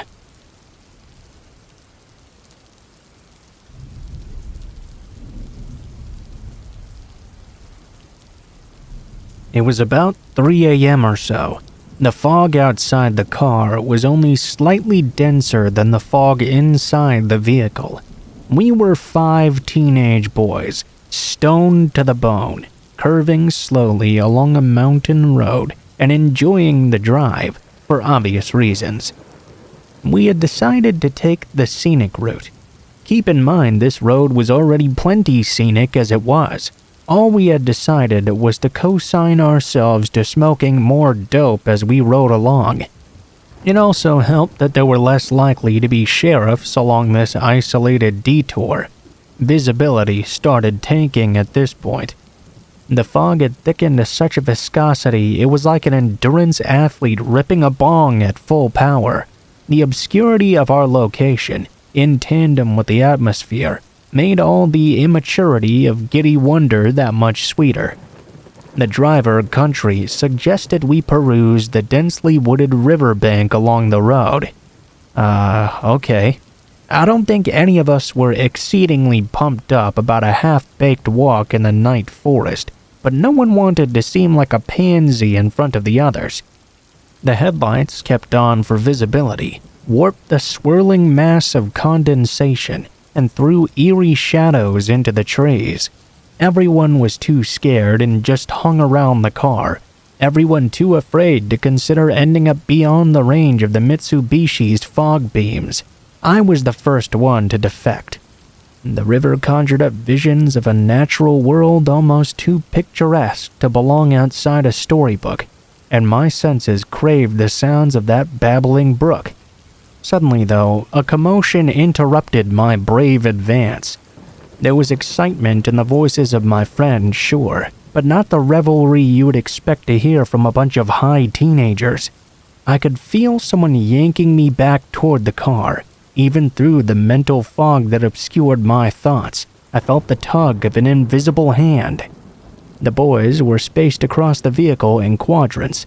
Colin occupied the western brake light, Drew the eastern, Country along the proximal headlight, and Luis sidling along the distal. Behind the vehicle, though, just barely visible through the thick mist.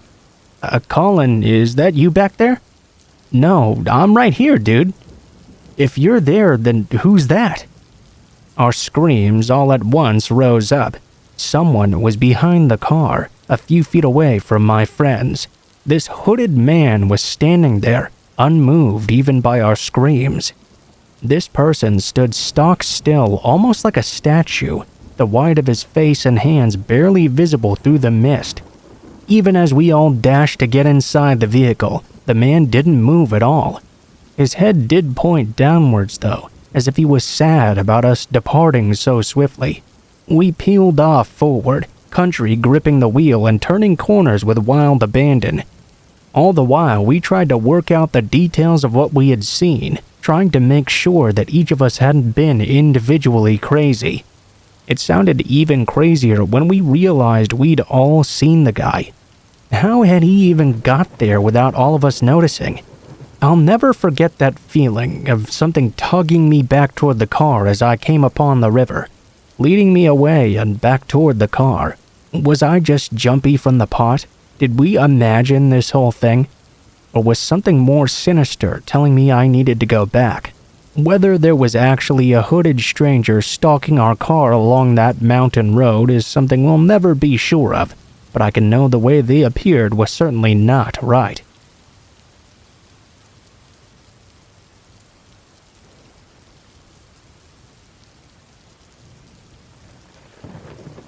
So this is a little bit of a weird story. I was on a school trip to Barcelona when I was around 17 or so.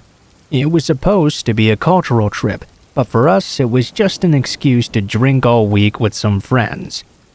Well, one night we were particularly fucked up, and pretty much everyone had passed out.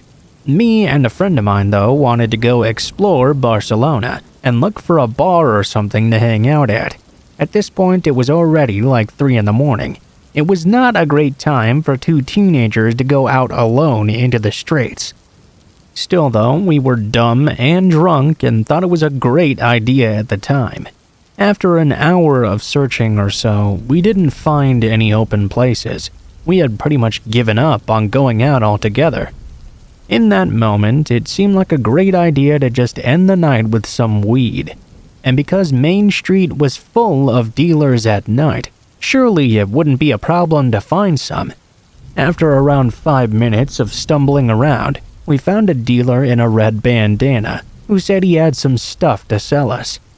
We walked with him to what he said was his house. We gave him 10 euros, and he told us to wait outside for 10 minutes. We stayed on the ground and waited. After 10 minutes, we waited even longer. And after 25 minutes, we decided just a bit more. After 40 minutes, though, we finally realized we'd been lifted. We were so furious. I mean, it was just 10 euros, but we were so drunk that was all we could think about in that moment. We thought the right thing to do was to ring that doorbell and give them a piece of our mind. We'd seen the man ringing the top doorbell, so we did the same thing. The door buzzed open almost immediately. We walked up like 6 floors until we reached the top floor finally. In that moment, I thought to myself, something's not right here. We could see through the open door at the top a bald, shirtless man, tattooed from head to toe. The man asked us in a Hispanic accent, in a very aggressive manner, what we wanted. We tried to explain there was this guy with a red bandana who told us we could buy some weed there. The man kinda scowled and stared at us for what felt like 10 hours, then started to shout in anger. He punched me in my chest and kicked my friend in his back extremely hard. In that moment, we knew we'd fucked up. We started to frantically apologize and walk back down. As we turned around, though, I saw there was now another man standing behind us with an enormous pit bull by his side. We started to creep past him a little faster, and both him and the bald man started to follow us down. We had a bit of a head start though, so we were ahead. Halfway down, when I thought we'd be able to make it, another door opened. 2 men emerged with baseball bats. They burst out and began to smack us really hard. Luckily, we were able to keep our footing. We started to run even faster. We were really sprinting at this point. When we finally got to the bottom floor, we tackled the door open and began to run and scream for the police. The men continued to chase after us for another 50 meters or so. Then they stopped and watched us, before finally walking back. If we had been just a bit slower, this story could have ended a whole nother way. Now though, it's just a really good and kind of funny story, which I'll never forget.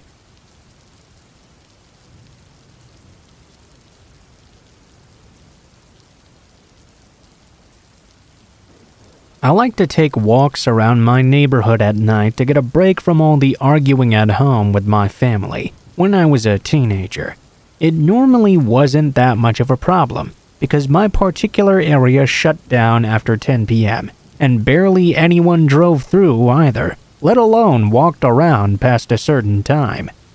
I slapped in my headphones and started my walk. I took my usual route, then began to go back home after I'd completed a lap around the area. All of a sudden, though, I got this huge feeling that something was not right. I spun around in a way I tried to make look as natural as possible as a car drove past me. Across the street from me, I could see a man in dark clothes walking at about the same pace as me. Immediately, I picked up that this person was very suspicious. I walked ahead and quickly turned down a side street that connected to my street. It was not a place many people would visit because it had a footbridge to cross and pretty much everyone that went here would drive down the street. When I saw the man cross by and start to walk the same route, I knew he was following me 100%. I picked up my pace, suddenly realizing I should have waited for him to pass by when he was on the other side of the street. Then I went into my neighbor's driveway to hide so he wouldn't know where I lived. I waited there, hiding in the darkness. To my surprise, the guy was ballsy enough to just walk right back there after me. I assumed the motion light would turn on, but unfortunately it seemed the bulb had burned out. I shouted out while still hiding, and said something to the extent of, "This isn't your street, get the fuck out of here." The man closed the distance and found me, and tried to put me into a headlock. I was in complete shock. I didn't know what to do. I began to wildly punch at his head from behind myself, and started scratching the hell out of him. I screamed for my neighbor's help, going down the entire list of fire, murderer, kidnapper, everything I could think of to scream when you're in trouble. My neighbor's lights turned on a moment later. I began to scream even louder, ripping myself out of the man's chokehold. I gripped the man's skin and clothing in my fingernails with all the strength I could muster. The man pulled my hands back so hard that it bent my fingernails back. He then tried to jump over the 8-foot-tall fence in the yard, before finally finding a hole and disappearing into the trees. My neighbor turned out the light during this time. They never actually came outside, asked how I was, or made any attempt to call 911. I stormed over, banged on the door, and pushed past them into their own home to call the police myself. They kept on insisting they didn't want to get involved in case it was a boyfriend or something. I was clearly being attacked though. I could have been killed right in front of them, and all they could think was it's probably her boyfriend. After I called the police, I went to my house to see where my mom had been during my screams. Since we did live right next door, she had been sleeping on the couch and had no idea anything had even happened to me until I kicked her chair to wake her up. Once the police came, they saw the marks on my neck and the grass stains all over my pants. They said they doubted my statement because the canines they brought over to sniff the area didn't pick up a disturbance. They also told me to come down to the station for questioning, and when I told them for the millionth time the exact same story without changing anything, they finally said they thought I was telling the truth. Unfortunately, my description was so generic they had to make sure I wasn't lying. Yeah, because lying about being attacked is more important than an attacker being out there potentially. After believing me finally, they had the kindness to let me know someone else had been reportedly attacked nearby and in the exact same way by the same person. Wow, thanks. They wasted all that time when my story matched up perfectly with someone else's anyway. They never contacted me again either to tell me if they caught him, or if he'd attacked someone else again.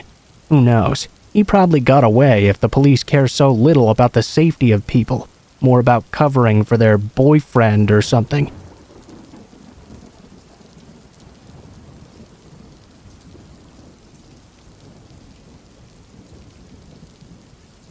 I still think about this encounter a lot, even as an adult now. When I was about 10 years old, I'm 25 now for reference, I was downstairs watching TV late at night with my mom and sisters. Everyone had gotten tired and decided to head off to bed, which meant I was left all alone downstairs. I was just starting to drift off, when all of a sudden someone started banging on our door hard. I'm talking desperate, let me the fuck in hard. I was so scared I sat there frozen, staring at the door like my life depended on it. My dog was laying right next to me, and also just stared. He never barked or moved an inch, which was odd because he'd always bark at things like this. The banging continued and didn't stop for what seemed like 5 solid minutes. I looked over to my dog. I think at this point, because I'd finally moved, my dog snapped out of his trance. He looked at me for a split second, then jumped up and sprinted toward the door. He didn't bark or anything, but instead started turning his head like he was confused. At this point, I got the courage to get up and open the blinds to see what the hell was going on. I was surprised to see a young woman, about 20 to 25 years old, standing there and holding her left breast in her hand.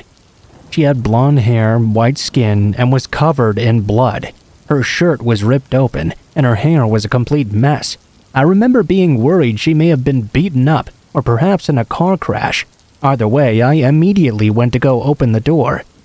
As soon as I gotten the latch done though, my mom out of nowhere slammed her hand back on the door and locked it up in an instant.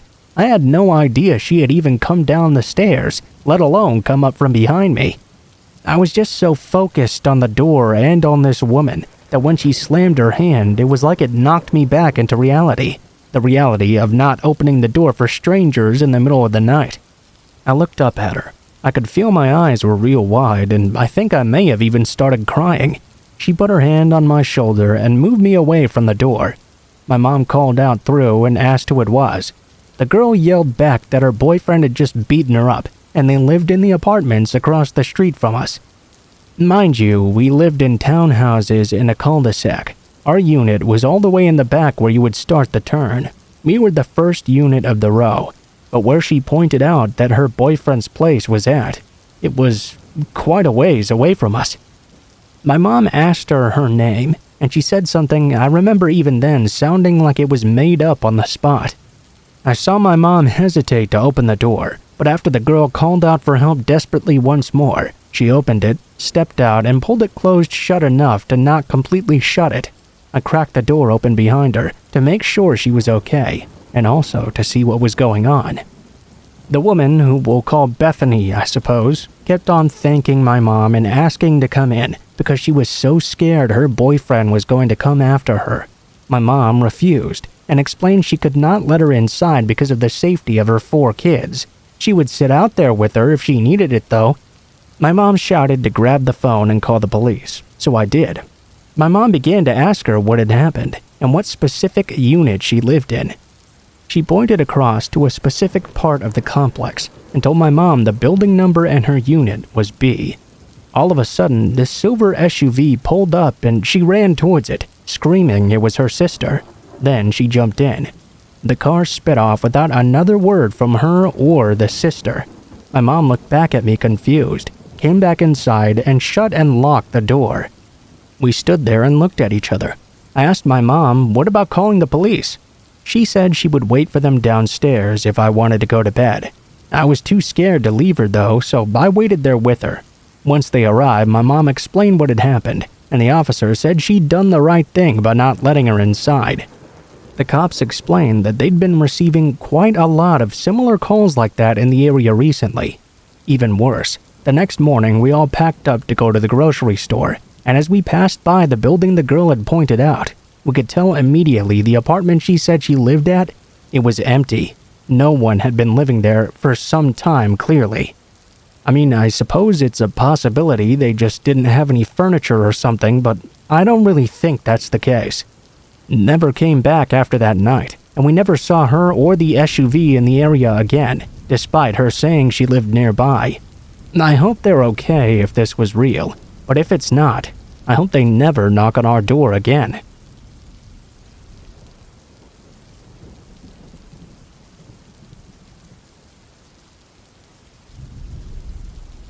who wants to hear about a repressed memory I recovered in therapy? Well, you do, apparently. When I was in 6th grade, I was in the band, you see. I played clarinet, but I wanted to play the saxophone. My grandpa had played the clarinet in the past, though, so that's what it ended up being. The band instructor was this middle-aged woman, who I'm going to refer to as Mrs. Frond. Anyway, I didn't exactly have a lot of friends, so I had a lot of extra lessons after school to replace that. After a while, she started to offer me extra lessons at her house. That made me really uncomfortable, and I refused. She was very persistent, though, and would offer at least once a week. Eventually, I stopped going back for extra lessons. Anywho, one day, Miss Frond announced we had been invited to be in the Christmas parade downtown. That was awesome. The school was literally a year old, so it was great exposure for our band. And best of all, it would be really fun for us kids. We were all so excited to perform. We all had extra rehearsals, and the school made sure we had whatever we needed. All the permission slips were signed, and everything was going perfectly. The day of the parade, we all met up at our designated area. As we got dropped off, though, Miss Frond told the parents where to pick us up at the end. Her and some parade officials were the ones watching over us as they left. The parade started, and everything was going smoothly, at least so far from my perspective. In fact, it continued to go smoothly. At the very end of the event, everyone else had gotten picked up, and I was the last one left alone with Miss Frond. She grabbed my hand after the last kid was out of sight and told me I could call my mom from her house instead. She didn't even wait for me to respond. She started booking it with me in tow. I had very little experience being on my own, and I didn't know how to react in this kind of situation. Despite the fact I had recently been uncomfortable around her, I allowed her to pull me along. Looking back, it probably didn't look that unusual to anyone else. I had really shot up in 6th grade, and she wasn't that tall, so I guess it didn't look like I was being dragged along like I was. I managed to keep up pretty well despite stumbling a bit. I couldn't tell you where in particular she took me, but we were definitely going further out than where everyone else had parked. Her car was now the only one in sight, and she started to beeline towards it. It was one of those dark green SUVs that pretty much everyone had in the late 90s. Suddenly, I began to hear my name being yelled out from behind me. I turned around, only to see my mom panting and sprinting towards us. Miss Frond's grip tightened so hard on my hand that it started to hurt, and she sped up profusely. My mom managed to reach us and yanked me out of Miss Frond's grip. Without a word, she picked me up and ran to her car. We went home, where she proceeded to fawn all over me. That was confusing, because I had pretty much been ignored 99% of the time. I really had no idea what had just happened back then. I never saw Miss Frond in school, or heard anything about her ever again. I don't even know her first name to look her up, and my family never spoke about the incident either.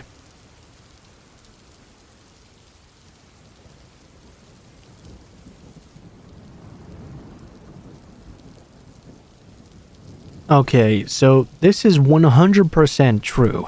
I'm 23 now, and this happened about 10 years ago, so I guess I was probably around 13 or 14 years old. Anyway, I used to skateboard all the time with my friends, Tim and Brandon. Well, one day we got done skating and decided to go to 7-Eleven to get some food and drinks before we went home. Remember, I was only 13 or 14, so it's not like there was any driving involved. Instead, we skated to the 7-Eleven, and we're planning on skating back home as well. Anyway, we buy our drinks and leave the store. We walk to the parking lot's exit and prepare to cross the highway. It was not very busy since it's a small town that we live in. While we waited for the traffic light to turn red so we could cross, I looked behind me to the 7-Eleven gas pumps. I noticed a 40 or 50-year-old man pouring gas into his white truck. He stared directly at me. Before I even knew it, he dropped the gas pump and jumped into his truck. He slammed on the gas and sped straight at my friends and I.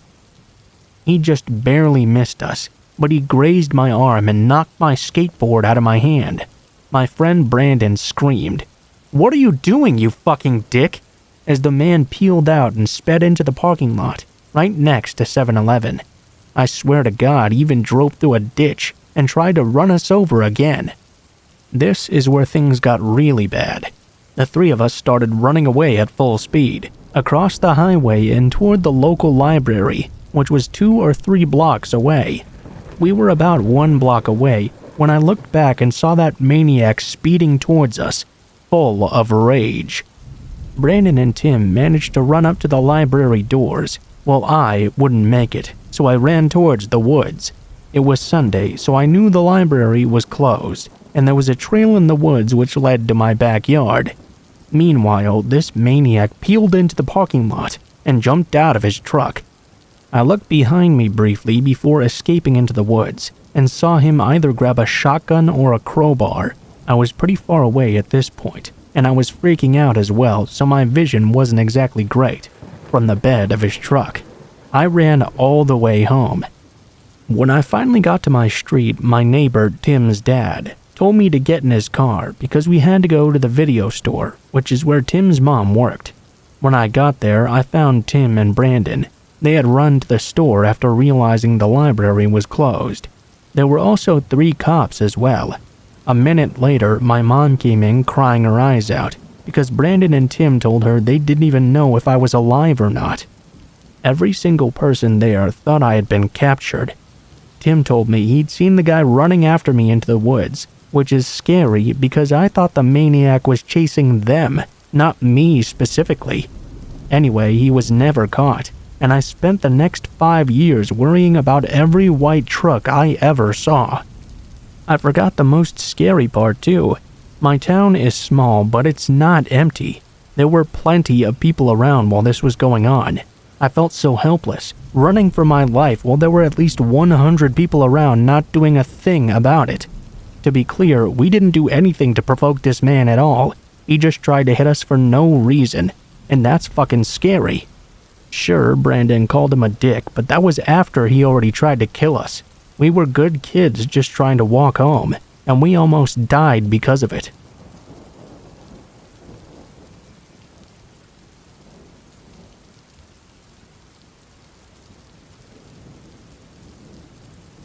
I lived in this bizarre little house as a child. It was incredibly tall and thin, kind of like an attached house except freestanding, with 3 floors, a basement, and an attic. It was full of quirks such as 2 fully functional fireplaces, a shower stall in the center of the basement, and a backyard so small you couldn't even take 5 paces without hitting the fence. There was also an old-timey rope-pulled dumbwaiter that led from the kitchen to my bedroom. I loved that weird little place, but unfortunately it was incredibly old, and half of its charm was the fact that it seemed to have been designed by an inarticulate conclave of lunatics. Eventually, the repair costs far exceeded what my parents were willing to sink into it, and we had to move away. Preparing for the move was a bit of a chore. I packed most of my stuff myself. I had taken to throwing stuff down the dumbwaiter and shoving all my clothes so thickly into my closet that they basically became a single solid mass of fabric. While clearing that closet out, in fact, I came across a feature I had never noticed before. I noticed an attic entrance in the roof. Being an adventurous kid, I opened it right up. I stood on that closed brick and began my first and last exploration into the topmost part of our weird little home. The first thing I immediately noticed was that it wasn't as dark as it should have been. The place was strung with old red Christmas lights, which still burned with leftover incandescence somehow. A dozen little cracks and holes peeped down into the bedrooms below. The second thing I noticed was that the place was set up fully for habitation. The insulation was plasticked away, there was an old gurney piled with sleeping bags and sheets, and a rusted mint green refrigerator, which still worked. I even tested it myself. The third thing was the bones. There were a lot of bones up there. I was a kid at the time with a very limited understanding of anatomy, but there were all types of bones just heaped into a series of piles surrounding the center of the attic. Small and large, clean and white, from every and any imaginable sort of creature, haphazardly stacked into a half-dozen osseous clumps. 2 of them were deeply blackened, as if someone had tried to burn them away. The walls nearest to those blackened piles were scrawled in dark bone char messages.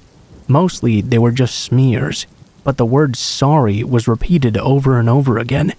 That room had been sitting just above my head for 8 years, while I slept there unknowingly.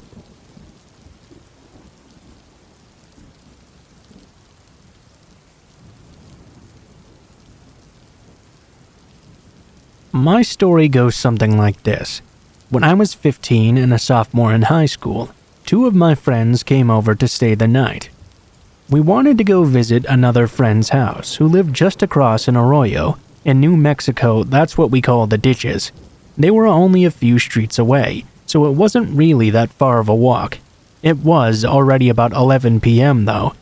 We begged my mom to let us walk, because we 3 girls together felt like we could take on the entire world. We dressed up in hats and baggy sweatshirts, because we felt like that would make us less noticeable, I guess. What can we say? We were all teenagers. We decided to start walking after wearing down my mom, who finally agreed to allow us to go. She did try convincing us to let her drive us multiple times, and I wish we had let her do so. Walking under a very dark night sky in the cold seemed fun and adventurous to us. We laughed and talked a lot, crossed the arroyo, and turned along a street that was a little more lit than the main ones. We thought this would make it a lot safer. I mean, it was just a typical suburban neighborhood. We get 3 houses down, and in our rear we hear a car. A car is creeping up along the street without its lights on. Okay, that's a little bit creepy. We decide to hustle along because of this, only to have him speed up. Now he was right next to us. We would start walking faster, and he would match our pace. We would slow down, and he'd do the same. We looked inside and saw it was a man with glasses driving alone. I was starting to get really scared. My heart was pounding, and I was regretting being a 15-year-old who felt it was a good idea to walk so after dark. The man tapped on his horn a little bit, not a loud honk but a short one. He stared right at us. Well, that's when we freaked out. We decided right then and there we were going to knock on a neighbor's door to see if they'd let us in to call my mom. All the houses along the row were completely dark, so we rushed back toward the corner house just to try before the dark arroyo we would inevitably have to come across to get home. It was the last house we could try. By the way, none of us had cell phones.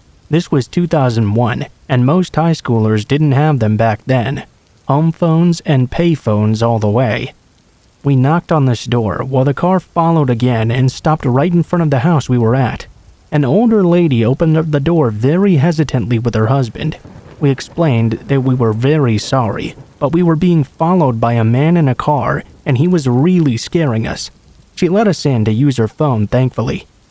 I remember her house being filled wall to wall with crucifixes. Nothing against them, but in the situation, I guess that just scared me even more. When we came back outside, the car was already gone. We got picked up by my mom and got home safe. We could hardly get to sleep after that adrenaline rush, though. It was one of the scarier moments of my life. What was even scarier was that I rode my bike in broad daylight back to that house the next day to leave a thank you note for letting us in to use the phone. I mean, most people wouldn't have. As I pulled around the corner, though, I saw that same car that had been following us, parked in the neighbor's driveway. That has forever spooked me out. Now I have 2 kids of my own, and I'll never ever want them walking around at night like I did.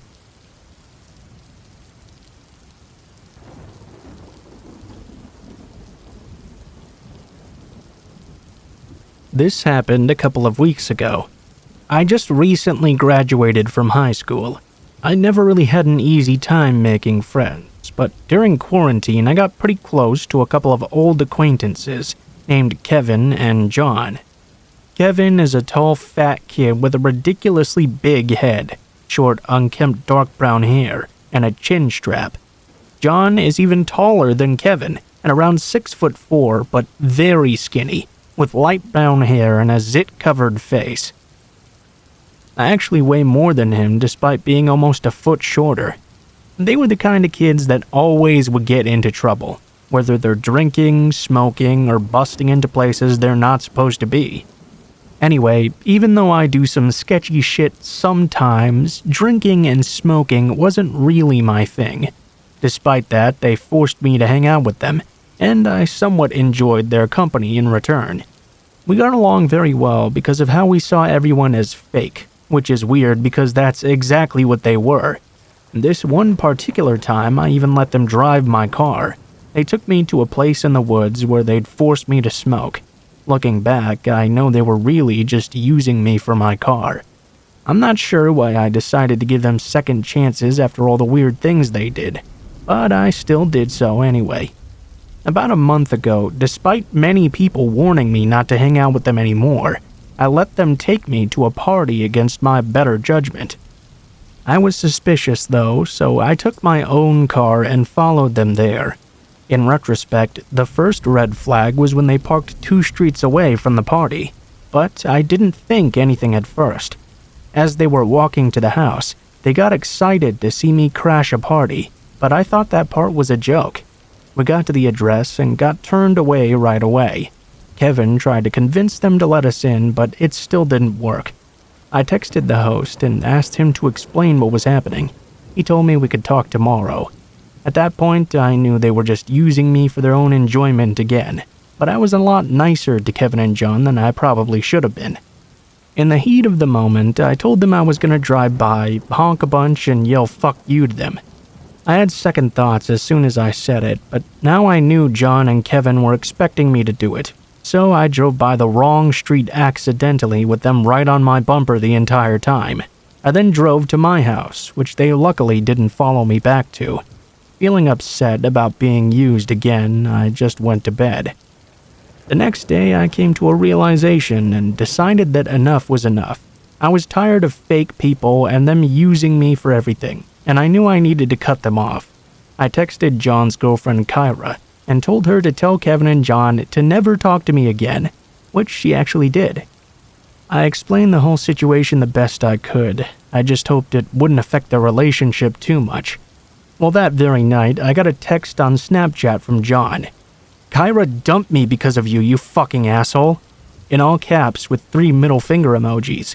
Right then, I also got a text from Kevin, which was pretty similar as well. He called me the C word and warned me to stay away from him and John from now on. I laughed to myself, thinking they really wouldn't dare do anything. They had admitted to me before they weren't as tough as they like to act, and here they were threatening me. I guess I should have taken this text more seriously.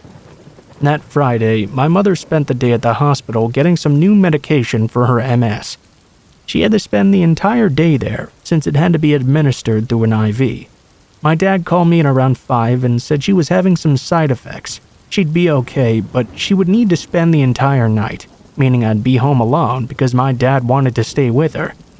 I stayed up for a while playing Madden with all the lights off, when suddenly my neighbor called me.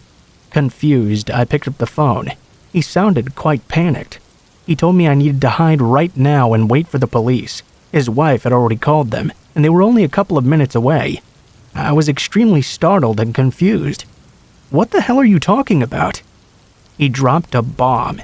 He told me he'd just seen 2 people hop the fence into my backyard and start sneaking towards my house. I think my heart skipped a beat when he said that. I wondered why he didn't start off with that, but I guess it didn't matter.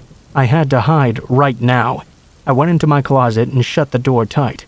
From there, I instantly heard the sound of glass breaking and slow footsteps into the common area of my house.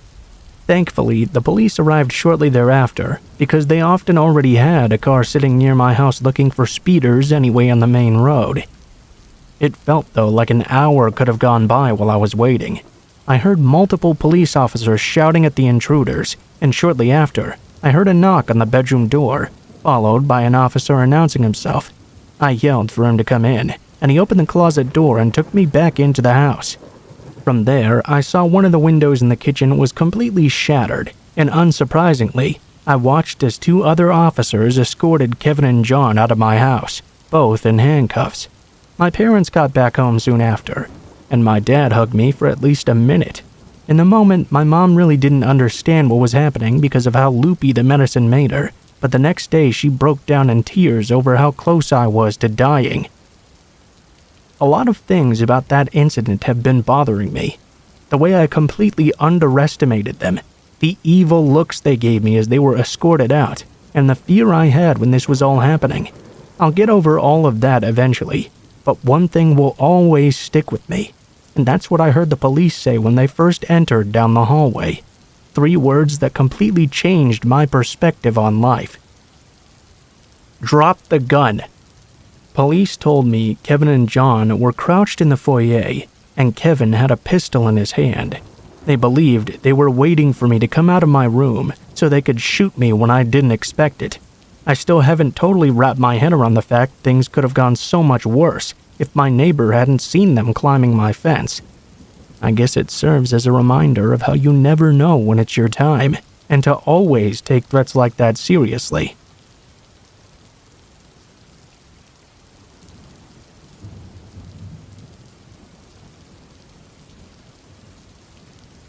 I've worked a few odd jobs in my life. My first job was a summer job at 16 during summer break at a dairy farm. I absolutely hated it there, and it made it harder for me to find motivation to even try working again when the time eventually came.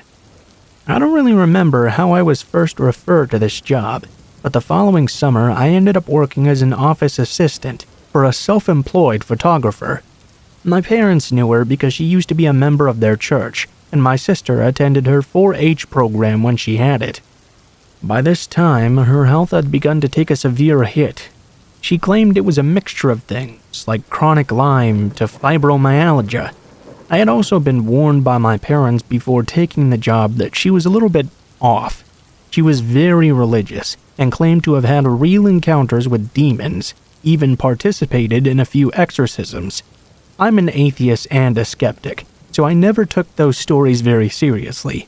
Aside from the weird things she would tell me, she was mostly harmless, and working for her was not hard either.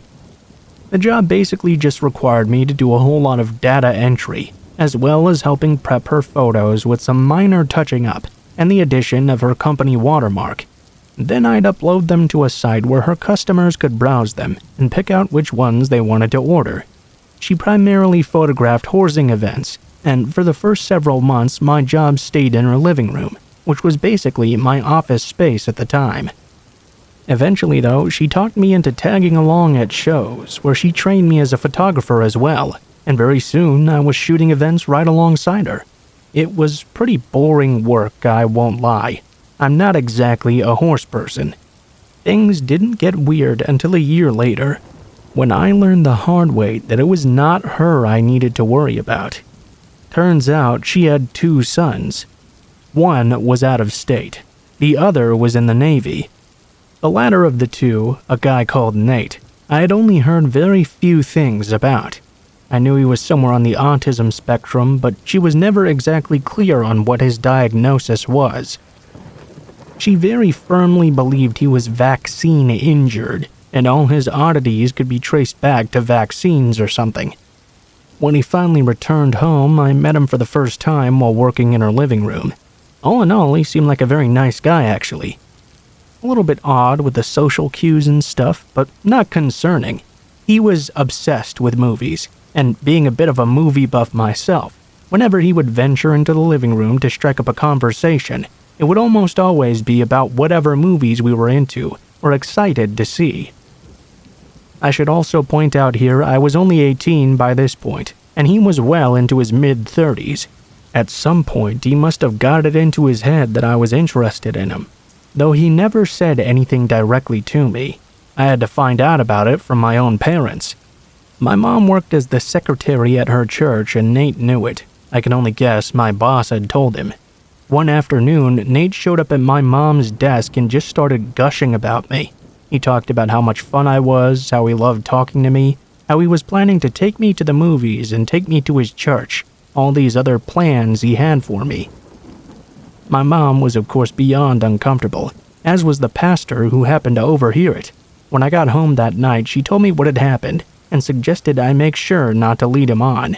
I was completely baffled because I really hadn't done anything. We'd never even discussed the possibility of doing anything together. I got even more uncomfortable around him when I overheard a conversation between himself and my boss in the next room.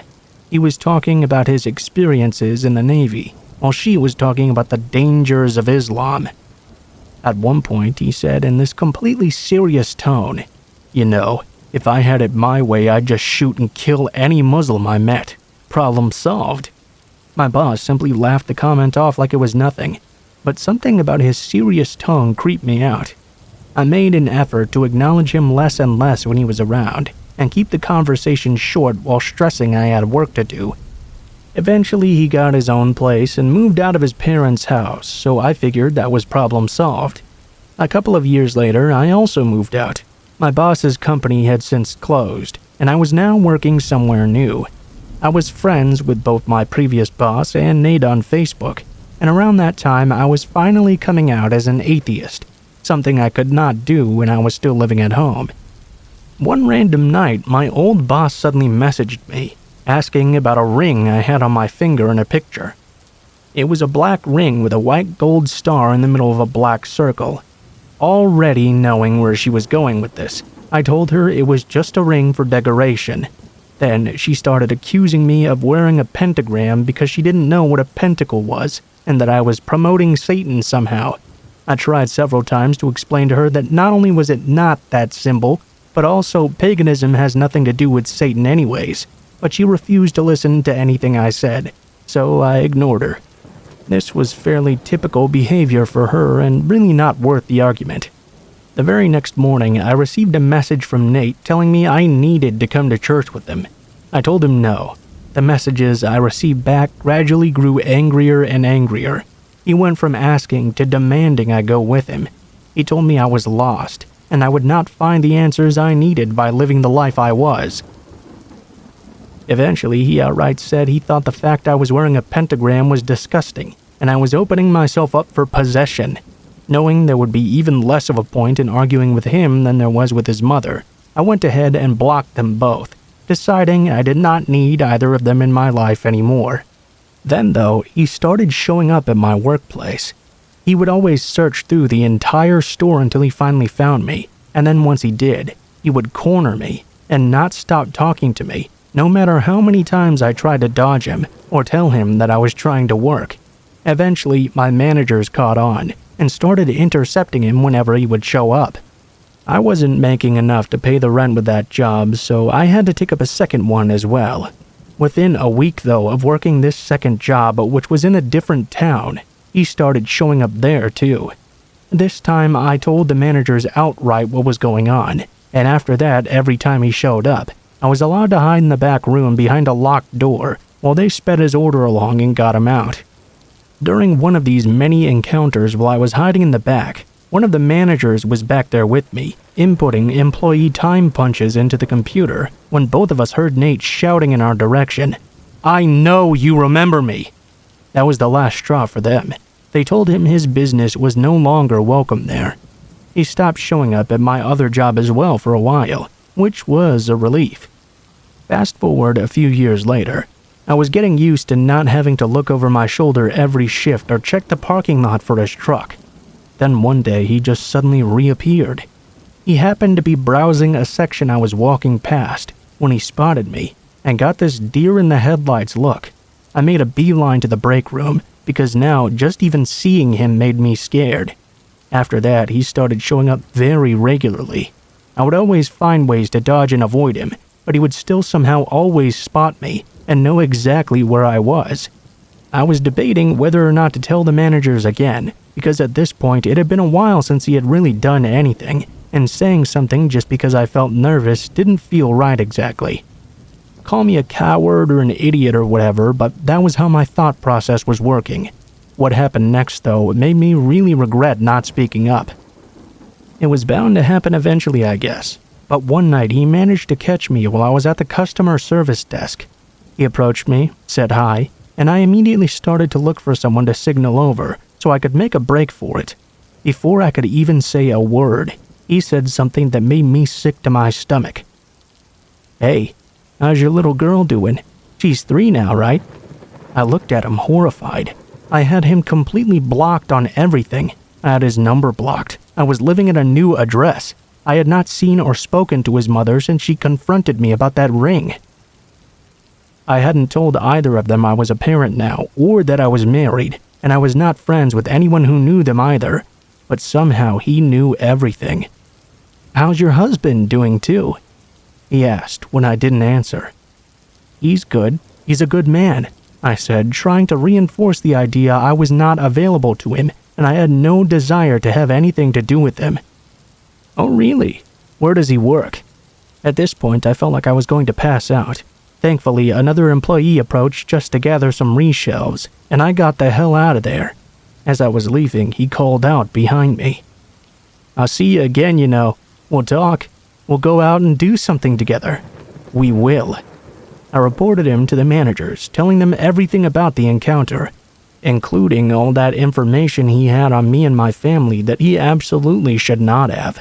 They were able to pull up his face on CCTV, and while I've not heard anything, I'm guessing one of them finally managed to approach him, because I haven't seen him since that incident. This has been going on for 10 years, and I want it to finally be over.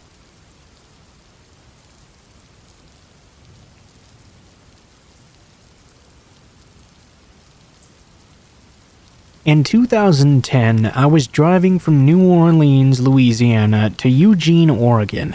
It was just me, 24 and female, and my 2-year-old pit bull in a 14-foot U-Haul truck with everything I owned crammed into the back. I had my fancy flip phone and my printout of MapQuest directions. I think the first smartphones actually came out around this time, but I actually didn't have one yet. Cell phone service was also much spottier at the time, and there were long stretches through the desert where I had zero service for hundreds of miles. I was driving a lonely stretch of highway through central Texas when I realized I hadn't seen a town or exit for a very long time, and my giant U-Haul truck was really low on gas. Just when I'm starting to freak out though and seriously run low, I see a small town coming up ahead. I pull into this town and it is absolutely tiny. I was so worried about other things that I never did pay attention to the name of the town, but there must have been only 6 streets in the entire place. I go gas up and I get ready to head back onto the road. Except I cannot for the life of me find my way back to the highway now. I circle the town about 4 times and start getting frustrated. This is such a tiny town. How the hell can I not find my way out? I can literally see where the highway is, but somehow I just can't find the way to get to it. I return to the gas station to ask for directions. Now, when I first got gas, I paid at the pump and never actually went in. When I enter for directions, there's this skinny, nondescript guy who has black hair hanging down in front of his eyes. He really looked like he could use a good wash. He was not particularly creepy per se, but he was a little bit rude. He never really met my eyes. Instead, he was looking down at a magazine the entire time. He also gave me directions that really didn't sound right at all. He's telling me to take a road that will get me to the highway in about 17 miles. For a moment, I was dumbfounded. I pointed out quickly that I hadn't driven that far in the first place to get from the highway into town, so why would it be so far back to the highway? I could literally see where it was. I could literally see the location of the highway.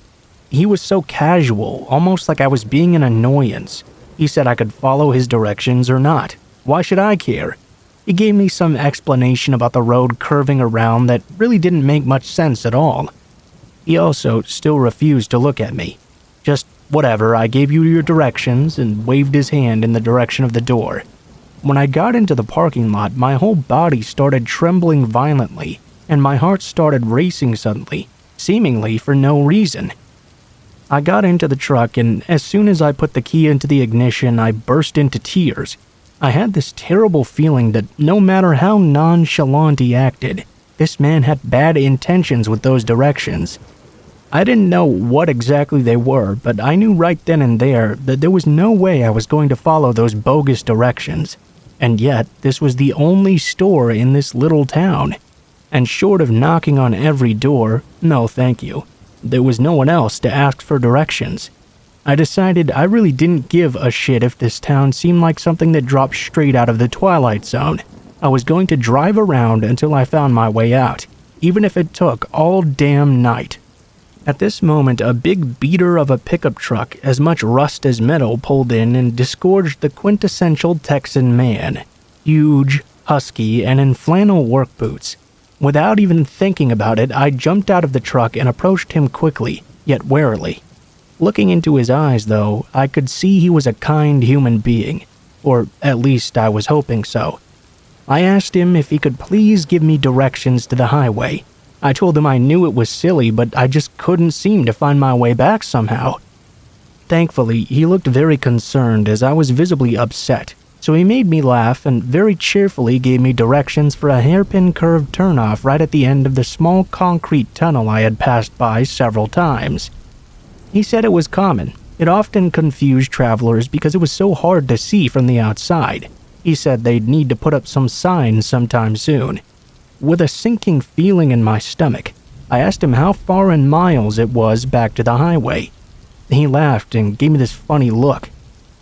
"Miles, miss? I'd say it's a quarter mile at most. I mean, you can see the highway right from here." At this point, I couldn't help it. I had to know. "Well, what happens if I drive here?" I gave him the directions the man in the store had just given me. Texas looked at me very intently and asked me how I even knew about that route. It was pretty far out, and usually only locals knew about it, so I told him. He was very quiet for a few minutes, then asked what the attendant had looked like and if I had a map of the state. No, just my MapQuest map, which wasn't very helpful in this situation. He goes to his truck and grabs a raggedy local map from his glove box. Spreading it out for me, he traces the route I described to him.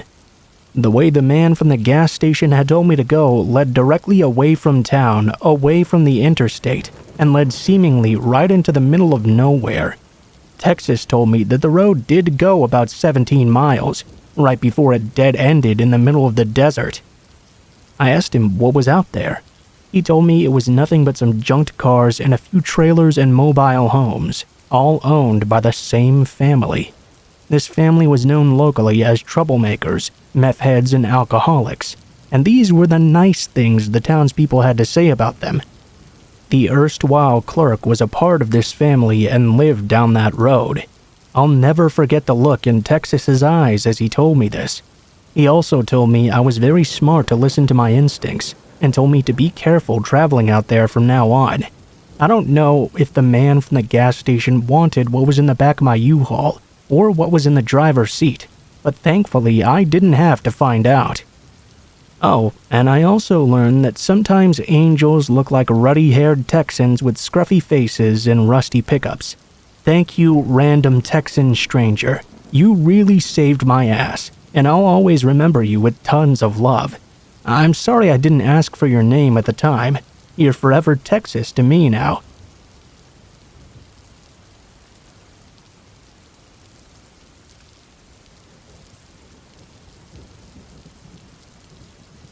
This was about 4 or 5-ish years ago. Back then, I lived with my mother in a shed on a farm surrounded by woodland. Our farmland was part of a larger piece of farmland that was split up and sold off, so we did have neighbors, though they were roughly half a kilometer away each. We loved that, though, because of the privacy. So it wasn't like there was nobody nearby I could go to if I needed help. That thought is what had me fearlessly walking alone at night between the hours of 7 and 8 p.m. sometimes, fluctuating from earlier to later depending on the day. Sometimes I even went out on a walk at 2 a.m. in the morning because I was restless and couldn't sleep. Looking back, this was probably incredibly stupid, and after this incident I never walked after 6 p.m. ever again, always making sure there was at least some sunlight left whenever I set out. The route I always took was a road circuit. The first part was out in the open in front of all the other farms, including my own. If anything had happened, at least one person would have noticed, and reception was pretty good as well, so I would have been able to call someone. The second half, on the other hand, was concealed by about 200 meters of woods between the farms and the back road, stretching the full 2 kilometers at the back of the farm. It was during that part of the walk when I had this creepy encounter. It was late at night. I can't remember exactly what time, but I do know it was pitch black with the exception of my torchlight. I was about to approach the turn in the loop that would bring me out into the open again when I heard it. Help. It was this monotone voice that repeatedly asked for help. It didn't seem panicked in the least. I took my headphones out and turned my music off to make sure I was hearing correctly, but it didn't stop. Help. Help. A very stupid part of me almost responded, because for some reason my first instinct was, oh no, someone's in trouble, like a naive kid, although I would have been about 16 or 17 at the time. Of course, my rational brain kicked in and realized that approaching a random voice was just about the stupidest thing I could do. I started quietly backing away. Unfortunately, my cat had also followed me on this walk and was not backing away with me. No, she was walking toward the voice, softly hissing. I remember desperately trying to get her to come back towards me without alerting the voice to my presence, just in case they hadn't noticed me yet. I was getting scared and didn't want to stay there a moment more, so I ran forwards and grabbed her, then turned around and bolted back towards my house. I don't know if it was stupid of me to turn my back to the voice as I was making so much noise while running. There would have been no way they wouldn't have known I was there, and I would have had no way of knowing if they were giving chase. I was so terrified the entire time. The image of someone cloaked in shadows, chasing me entered my mind, even though I couldn't hear anyone behind me. I never once slowed down until I was back safe and sound within my own home. The story doesn't end there, though. Despite how terrifying that experience was, there was still a part of me that was concerned about whoever it was that was asking for help, because what if they really needed it? So I asked my mother to drive us to the location, another very stupid decision considering what we found, that being a whole lot of nothing. We called out and called out to the person, but nobody ever answered. We didn't get out of the car, though. Luckily, neither of us were that stupid. We drove home having seen nothing, and no one. It still bothered me in the morning, though, so I had my mother drive us over again, and we searched the immediate area. Nothing. No indication anyone had ever been there. There was no body either, which was admittedly a drastic thing to search for. But I know shock can leave you eerily calm, which could have explained the monotone voice, and the lack of response afterwards made me fear we'd been too late, and we'd find a dead person in the morning. I don't know if I would have preferred that outcome, but then at least I would have had a face to put to the voice. But no, we found absolutely nothing, and to this day I have no idea who that voice belonged to, and why they were so monotonously calling out for help. My mind has naturally come to some chilling conclusions and theories that leave me unable to sleep. Perhaps a rapist, a kidnapper, a serial killer, all the classic horror stories, but I guess I'll never really know for sure.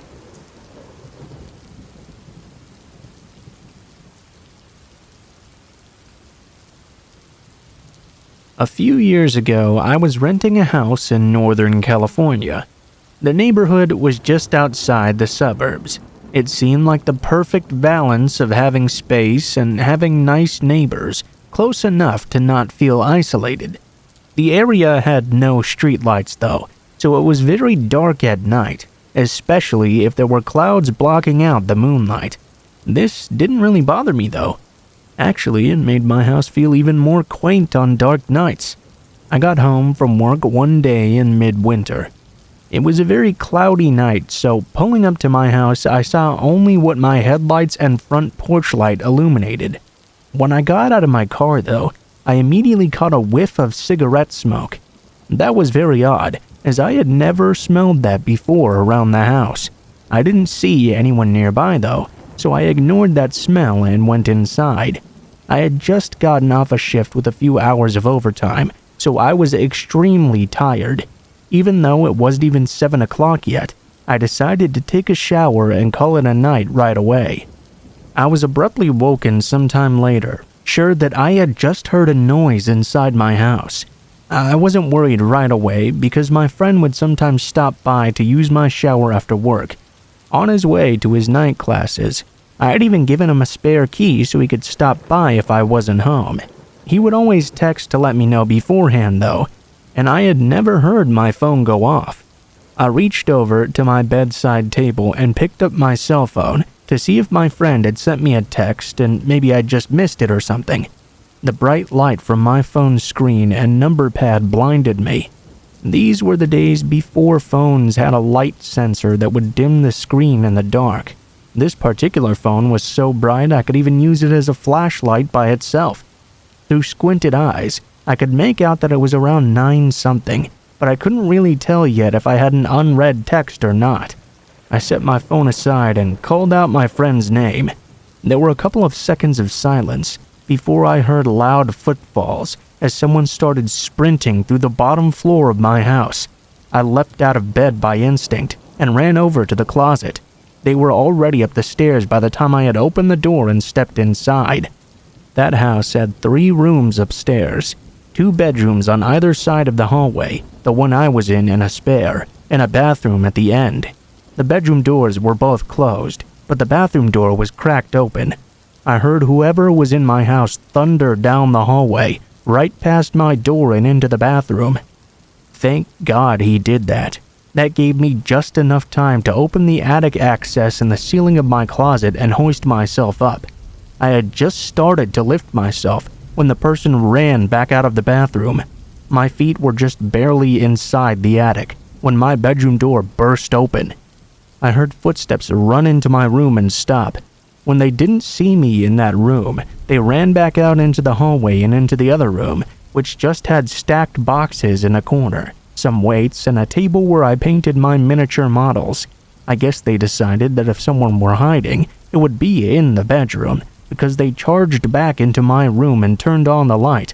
A moment later, the closet door was ripped open. I was crouched in my attic, just a foot or so away from the access, so I could try to stop them if they started to climb up. From my vantage point, all I could see was from about their knees down.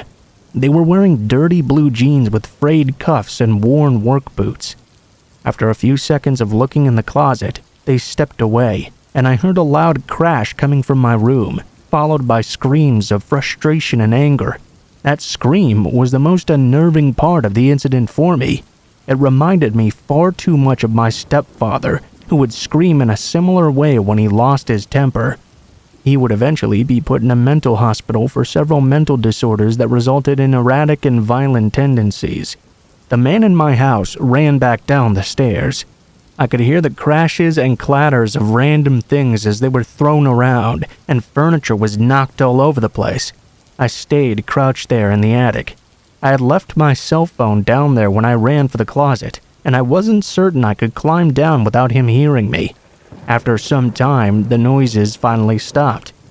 I started counting very slowly. When I reached 1,000, I decided it was safe enough to climb down and call the police.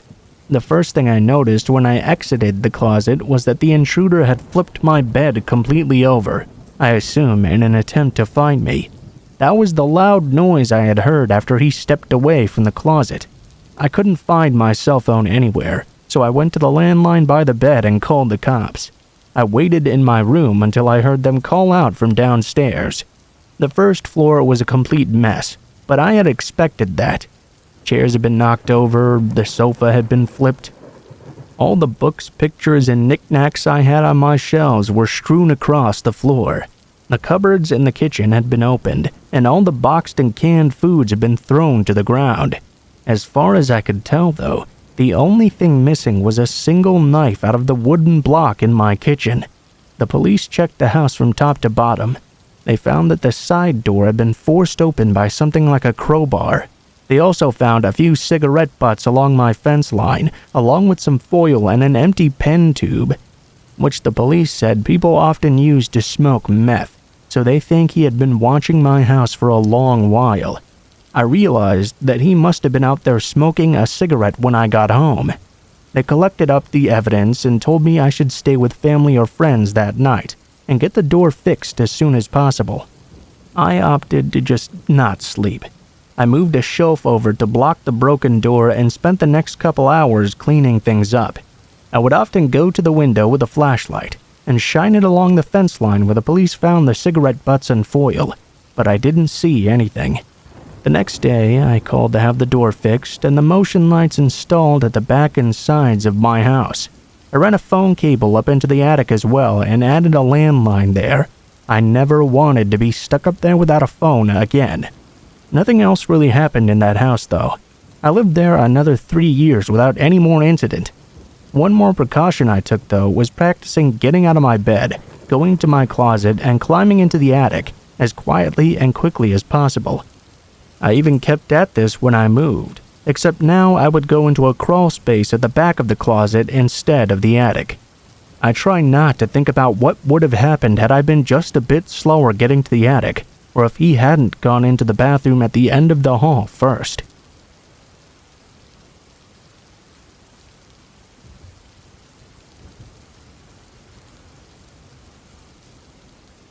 This happened a few days ago, and I'm still pretty shaken up about it. I only just thought to post it, so here goes. On Friday afternoon, I got a call from my friend named Sarah, asking if I wanted to meet her and another friend named Lisa at Dunkin' Donuts, as we hadn't seen one another in quite a while. Dunkin' Donuts is a 15-minute walk from my house, so I decided I would walk.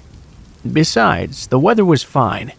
I got to Dunkin' Donuts and found where Sarah and Lisa were sat and went to join them.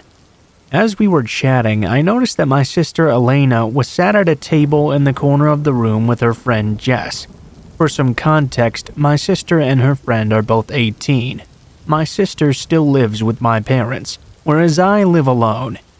I excused myself from the table for a moment and went over to Elena and Jess's. They were sat at a table with 3 seats, so I sat down with them and said hi. They both jumped a little bit like they were really startled, but then looked more relieved than anything to see me. Immediately, Elena leaned in and whispered to me, "Don't look now, but that guy in the blue shirt, I think he's been following Jess and I." I glanced over and saw a middle-aged man sat at a table, facing slightly away from us. He's walked past our table a good 5 times in the past 20 minutes to go to the bathroom, but he always walks slower when he passes by us, she continued. I told them they were most likely being paranoid, and there was nothing to worry about, but for their peace of mind, I offered to leave with them so they wouldn't feel as worried. I walked back over to my table and explained the situation to Sarah and Lisa. Both of them laughed it off and assumed my sister was just being paranoid. Literally, about a minute later though, I saw that same man get up from his seat and walk toward the bathroom. My eyes followed him, and sure enough, he walked extremely slowly past Elena and Jess. In fact, it was almost comical how obvious he became. Both of them looked in my direction, and I nodded to show them that now that I had seen him, I believed them. About 5 minutes later, I went to the toilets myself. On my way, I passed Elena and Jess and told them I was ready to go whenever they were. They both agreed that they wanted to leave right now. I told them I was going to go to the bathroom for a moment, and we could leave after I had done my business. Elena had come in her car, so she was going to give me a lift back. I went into the toilet stall, did my business, washed my hands. I was walking down the corridor back to the main eating area when Elena and Jess rushed into the corridor.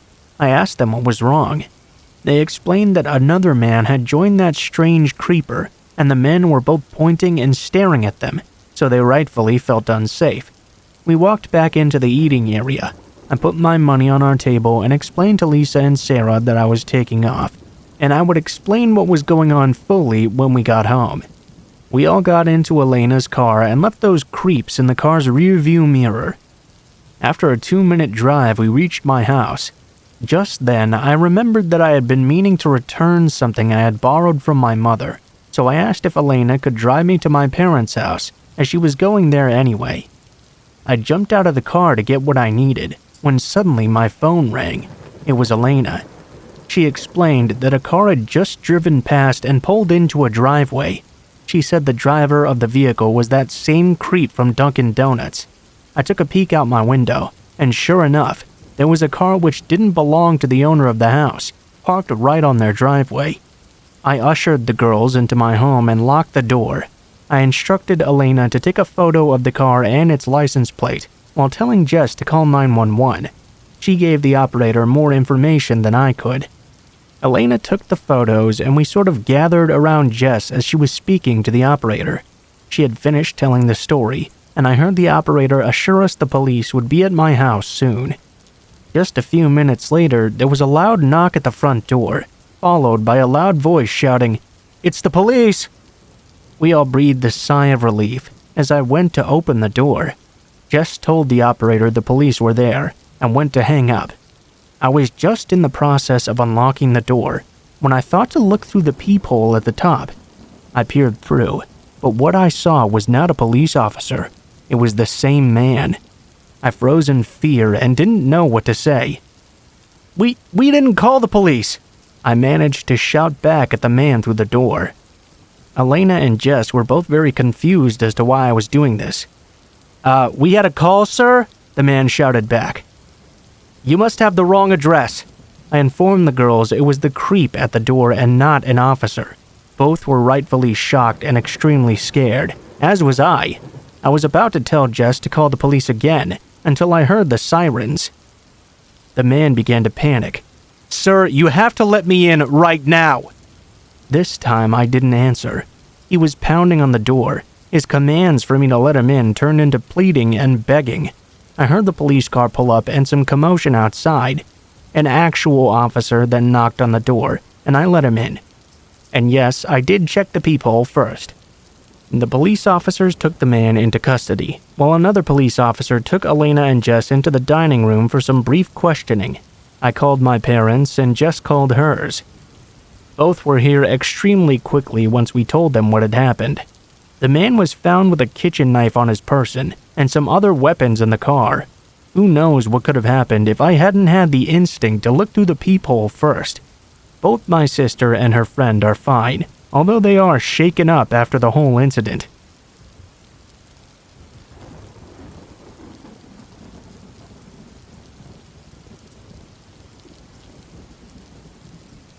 So I, 20 and female, lived in a shady-as-hell apartment complex in an otherwise rich suburban area for 3 years, and I have a hell of a lot of stories that could fit here. But this one is about a neighbor I'll call Bob. A little bit of backstory. Me, 18 at the time, and my then 16-year-old sister used to babysit all of the neighborhood kids. These kids considered us their friends. It even got to the point where they seemed to have a radar of whenever me and my sister went outside. They'd come out and talk to us, and we let them ride our skateboards and such in the parking lot. The kids were all ages 8 through 13. So one day we were outside with them, when we were suddenly joined by a stranger. He stood between us and our car, towering over us. He introduced himself and asked us to sign this petition he made up. We did, just being friendly. Then he asked us how old we were. I thought maybe he was a fellow teenager that perhaps looked just a bit older, or maybe he was just an awkward adult. So I told him I was 18. Of course, the very next question was if I wanted to go out with him, right in front of my mom and the other kids' moms as well. I awkwardly declined, but he continued talking about how he thought me and my sister were in middle school. Apparently, he was also 28. Eventually, he just kind of wandered away and asked someone else to sign his petition. A few days later, he knocked at our door after asking the neighbor for the address. He had a bag of what he said was chicken, and wanted us to go eat it with him at the park. We declined and said we had schoolwork to do. He walked away, mumbling and grumbling about how antisocial everyone was. Later, we looked out our window and saw him playing baseball with two small girls. He kept physically moving their arms to different positions, even though they were clearly shrugging away from him. The next day, one of the little kids runs right up to me. I'll call her Maddie. She was 8. She had just gotten a new pair of Heelys and wanted to show off and have me help her with them. I was holding her hand and guiding her along when Bob appeared and said he could help better. Maddie said no, but he insisted. He actually pushed me out of the way and reached for Maddie, holding her tightly around the upper chest area. Her grandma was there too, and flipped out. He just sort of meandered away.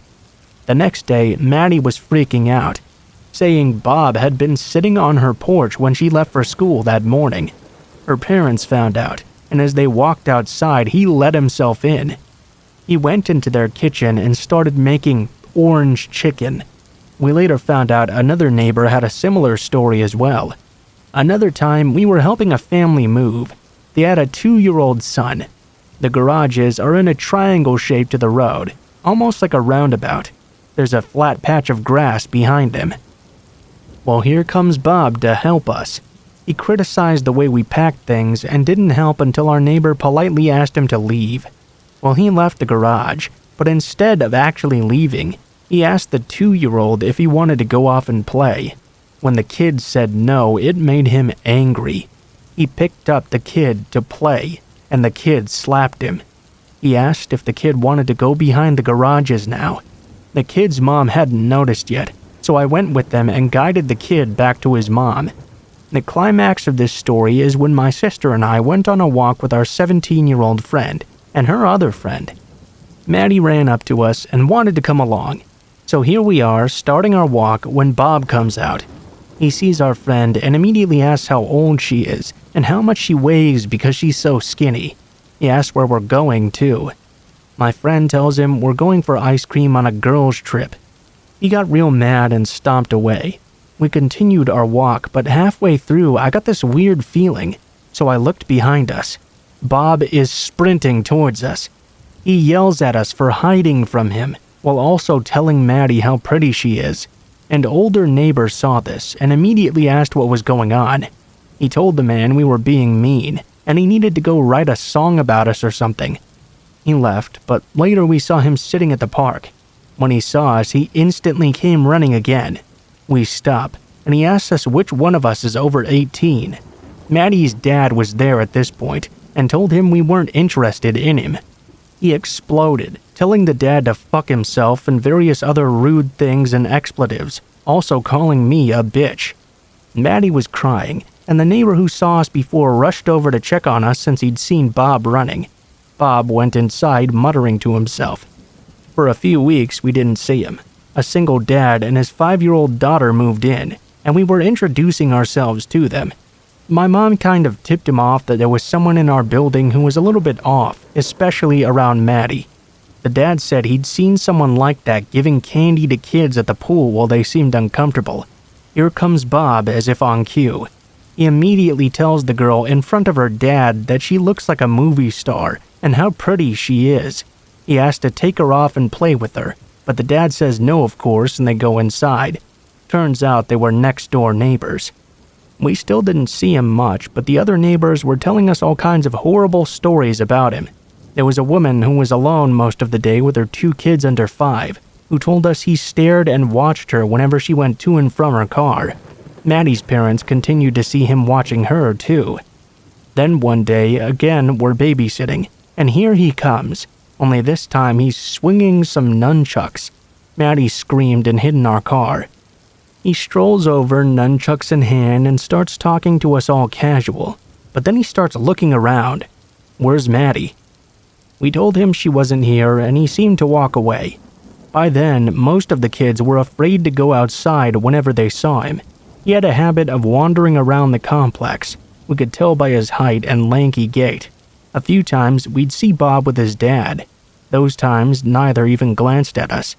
Then one day, he just stopped showing up.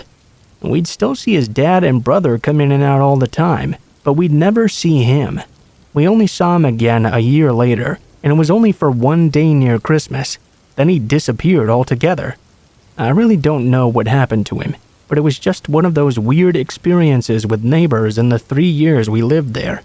Maybe I'll post the stories of a chick that wanted to kill her parents because she was a witch, or the old man that bit children next, if you want to hear them.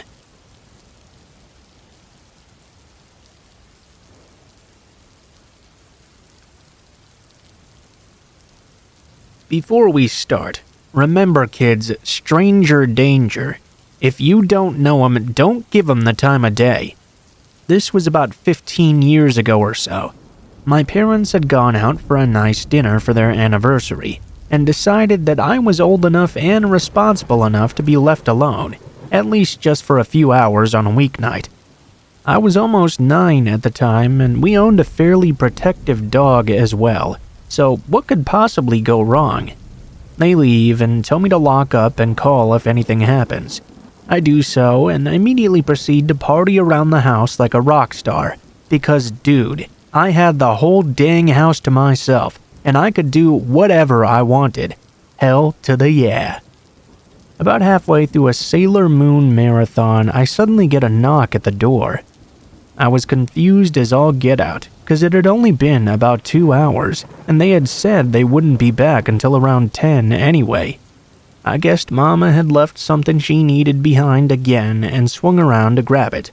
My front door is a system of 2 doors, a super old, thick wooden one, from the house being originally built in the 30s, and then outside of that a screen door. My dog was raising absolute hell at the front door. I pulled her back a bit to try and calm her down because she had a tendency to be very reactive to almost any noise. Well, it was not my mom at the door. It was some middle-aged man I'd never seen before in my life. Puppo was now basically feral, so I kept the screen door firmly closed and a hand on her collar. I asked the man what he wanted. He started on in this weird convoluted story about how he had 2 young twin daughters and they'd gotten into a fight and one of them had run away. This man claimed that he believed his daughter was now hiding in my house and would like to come inside to look for her. I tell him immediately there is no such girl here. Why would he even think she would be here in the first place? He starts going in on this story about how this was the house they first lived in, and how it's the one she was born in. It was like a safe place for her or something, and would likely be the most likely place she would run away to, as it was really the only other place she knows. I had felt kinda weird at first when I opened the door slightly and heard this dude's story, and this stuff was absolutely not helping his cause, but now I definitely knew something shitty was about to go down. I, in no uncertain terms, informed the guy he must have the wrong house, because this house was built and has been lived in by my family since its very initial construction. My dad was born in this house, and after my mom and dad told his parents that they were pregnant with my older sister, they gave it to them as a present to begin their new family. He must be mistaken, because I knew all of this to be fact. Hell, there were pictures less than 10 feet away from me on the wall of my dad and uncle playing in the front yard in the late 70s. By now, my dog was growling like crazy, and the dude was getting extremely agitated. He insists that I have no idea what I'm talking about. If I would just give him a few minutes to search for his daughter, he could be on his way right away. The latch on the screen door was broken at the time, and I was putting all my strength into holding my dog from the door. He opened the screen door with one hand, and the other reached for my closest arm. All of a sudden, that crazy cocker goes fucking ballistic. She used all her strength to lunge at him, grabbed a hold of his hand, and bit down fiercely. Now the man was yelling and confused. He pushed back against the screen door and slammed it shut to get my dog off of him. Sadie got pushed back inside, but she was still raging away. I quickly slammed the front door and locked it, and chained it tight. I ran around the house and made sure all the other doors and windows were locked, and then hunkered down in the bathroom, hyperventilating. I waited about 15 minutes until Sadie's growling had calmed some. I check outside, no man or his car. Both were now long gone. I call my parents and tell them they need to come home right now, please. When they get home, I recount the whole story. My dad goes to check the front door, and sure enough, on the screen door jamb and siding of the house was a large handprint of blood.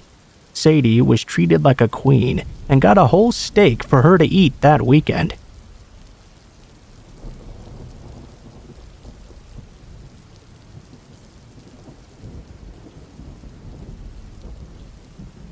When I was 15, I was in a really bad mental headspace.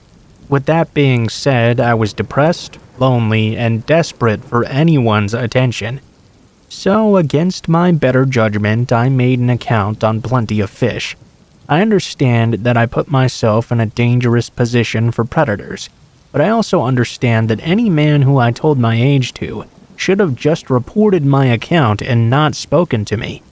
But after swiping left and right for about an hour, I met a man who I'll call Red. Red was 26, a father of 2 beautiful toddlers, and a Puerto Rican native who had recently moved to Florida. He spoke a fair bit of English and had this charm to him whenever he spoke. When I told him my age, it's scary now to think about just how okay he was with it.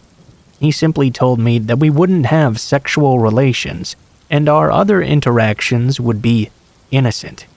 We talked for a few months before talking eventually about meeting up.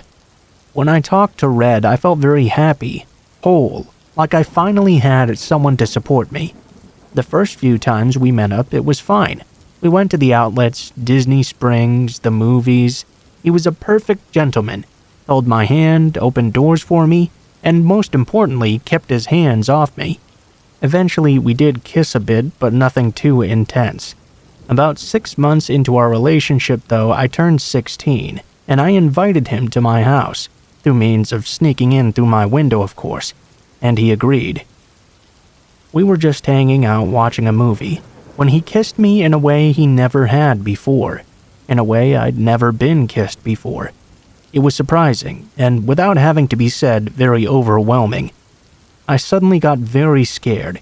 It finally hit me in that moment that this guy was a full-grown man and I was just a child. I got off my bed and told him he had to leave. His face immediately contorted into anger, and he stepped toward me, trying to convince me through gritted teeth not to force him to go. He reached out to grab my shoulders, and out of instinct I shoved his chest to make him back off, only for a very harsh shove to be returned. A sudden hot pain overwhelmed me, spreading from the back of my head and down the rest of my body. Then everything went black. The next thing I knew, I was hearing a blood-curdling scream. Hazed out and too weak to open my eyes fully, I could just barely make out my mom. I felt this wetness on my head, and my body felt so cold. It was just as I began to gather that something was very wrong, that I lost consciousness once again. The following time that I awoke was in a hospital bed. My head was pounding like crazy and aching in the back. I reached up to hazily feel where the pain was coming from, and my fingertips grazed a row of staples on a now bald patch on the left back of my head, making me wince. Things went by very fast from that point on. A doctor and my mother and father explained that I must have slipped and hit my head on the windowsill, being that that's where the first impact was made, before falling the rest of the way onto my tile floor. My mom had come into my room in the morning to wake me up for school and found me lying in a pool of my own blood. She thought I was dead because my breathing was so faint. But they had no idea as to why I had really slipped. I was too embarrassed and ashamed of myself to tell anyone. I didn't think I deserved justice for what Red did to me. Later on, I found out further obstacles would come from my injury, hearing loss in my right ear, as well as the inability to retain some old memories. This event and a few flash memories from my childhood are the last things that I remember from before the incident. Though I was saddened by this, I was happy to still be alive and never have to see Red again. Now being 18, a few months ago I signed up for Plenty of Fish again. I kept my wariness about me this time though, and didn't go on any dates. I looked out for warning signs this time, and upon the first one blocked just about everyone that messaged me. Then one day I received a new message. It was from Red. I had blocked him on every other platform, including his number. It just said, "Hey, how have you been?" I didn't respond, but I looked at his profile. It still said he was 26. How odd. Perhaps I never really knew his real age. Perhaps I didn't know this man at all, being that he thought he had killed me and selfishly ran off without even attempting to see if I was alive, or even if he could help me. Update. I've seen all the comments of people suggesting and demanding that I go to the police. I've already taken action on this a few months ago. I didn't include it in the original story because I didn't want to feel like a fool. I went to the police by myself after seeing him on Plenty of Fish again, and they had no records for anyone with his name or age. I gave a description, but it was just like the description of any generic Hispanic male, and they couldn't really take action on it. I had no pictures with him, and his Plenty of Fish pictures all had his face covered somehow. The first time I ever really saw his face was when we started Snapchatting. He used to have an Instagram, but I guess now it's been deleted. I even tried to tell them the names of his 2 toddlers, but they couldn't find anything with that either.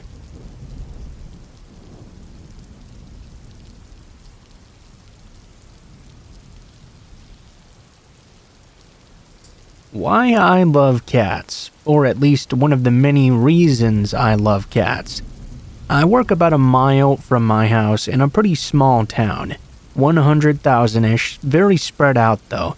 I grew up in one of the largest cities in the States, so living here has been kind of a bit of culture shock.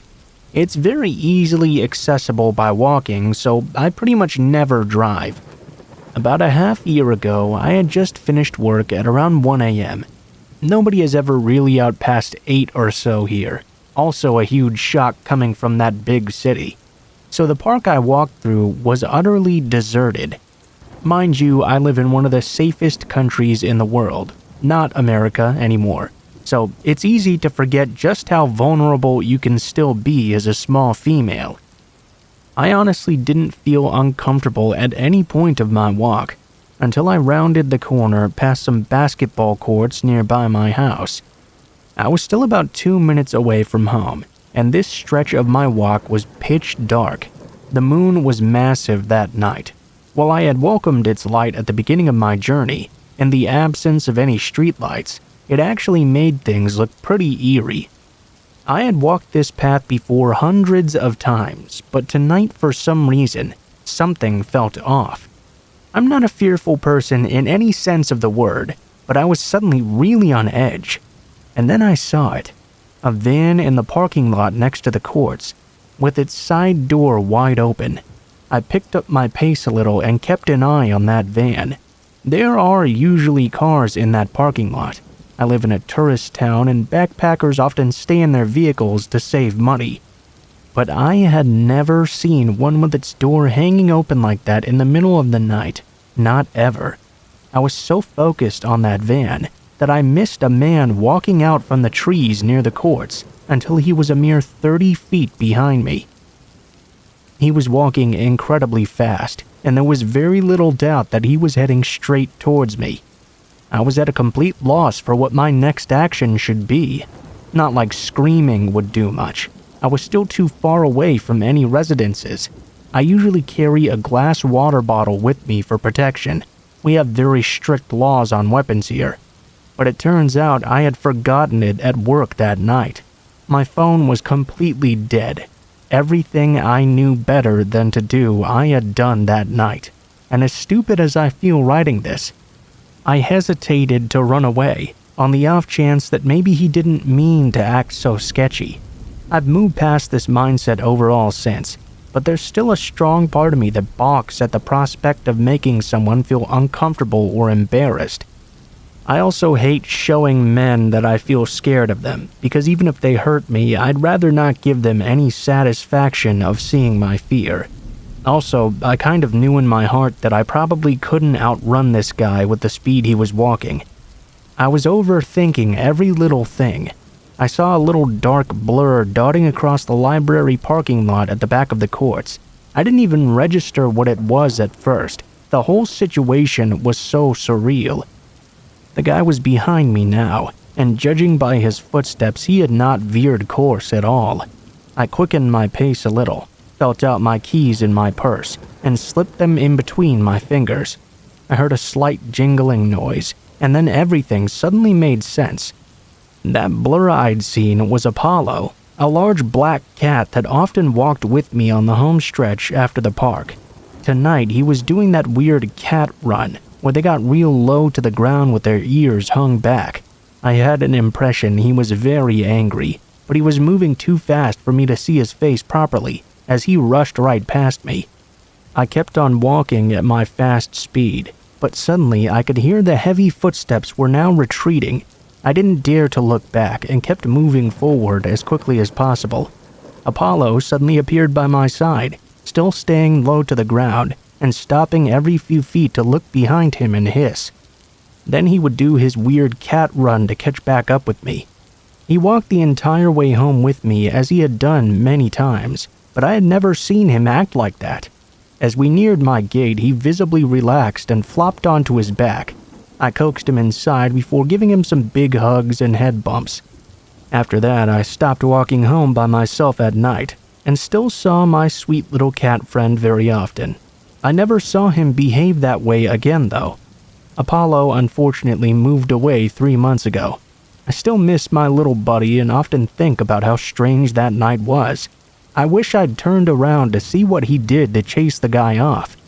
I've heard many stories about dogs protecting people, but rarely ever any about cats. My own little girl would never do anything like what Apollo did. So, to the parking lot creeper, let's not meet. And to Apollo, I hope to meet you again one day.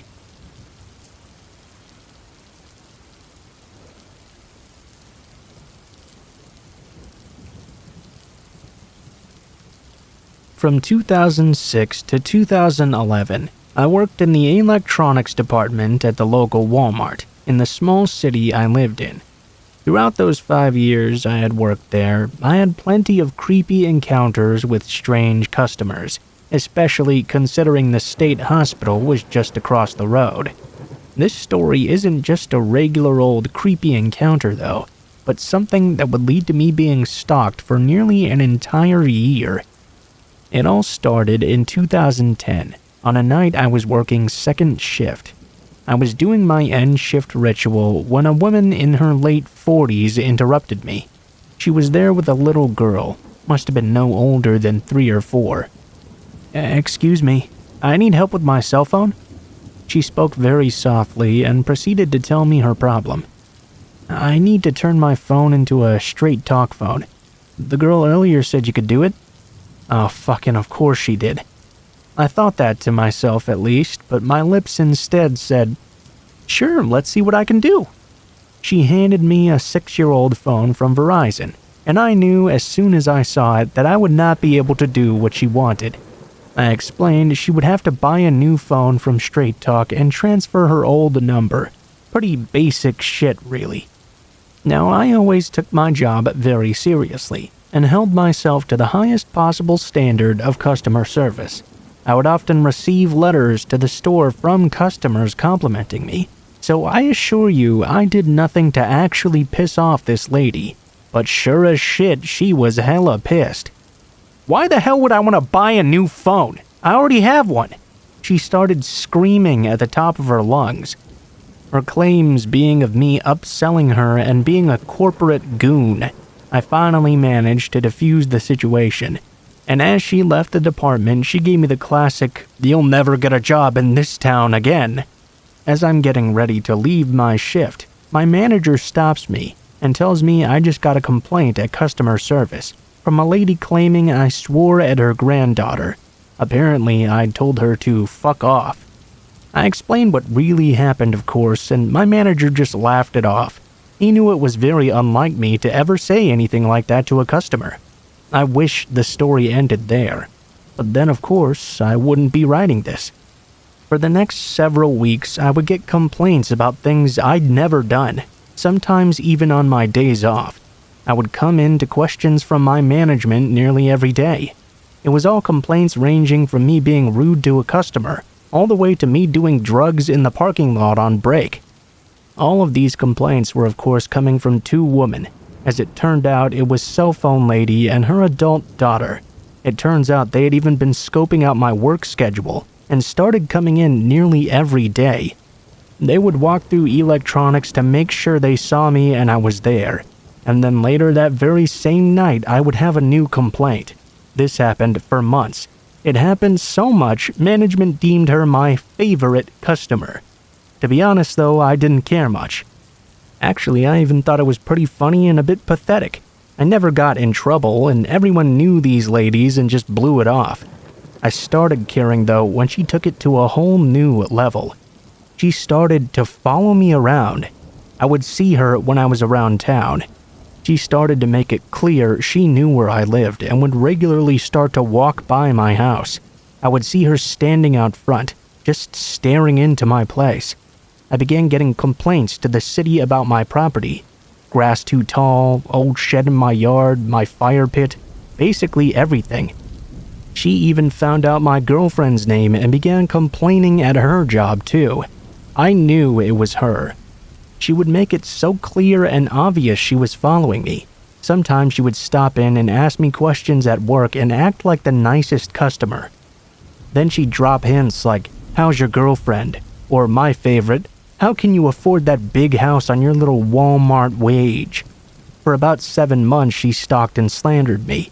I started telling her I knew what she was doing and to stop, but she played it off and I couldn't report her. After all, she'd never once threatened me. She was just making my life very hard. By this time, everyone in my life knew about this nut job. One night, I'm grabbing dinner with my friends from work and we're joking about it, when someone offers a suggestion. "Well, what if you just counter-stalk her?" At first, I thought it was a terrible idea, but they convinced me it would work, and they would all help me. So we hatched a big plan like something you'd read on Pro Revenge. And it went as follows. Find her job, find her name, find her address, make complaints in the same manner as her, find out all the rumors she's told about me, make it clear we know, and show her that unlike her, we have numbers. I found out her information easily enough.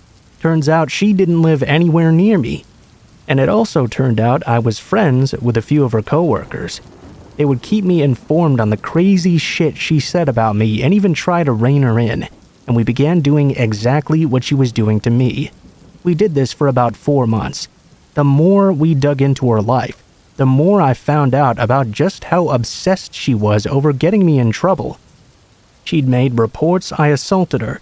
She encouraged others to falsely report me and follow me too. She told police I was a potential drug dealer. In the end, we won though. She started putting together that there were 6 of us digging deep into her life and asking many questions about her. My last month at work, I didn't get a single complaint. In fact, I never saw her anymore. The day after I quit though, I heard she started in the store complaining about a new person after asking one of the managers why I quit. I honestly will never understand why she was so hell-bent on trying to destroy me. I just told her to buy a $20 prepaid phone.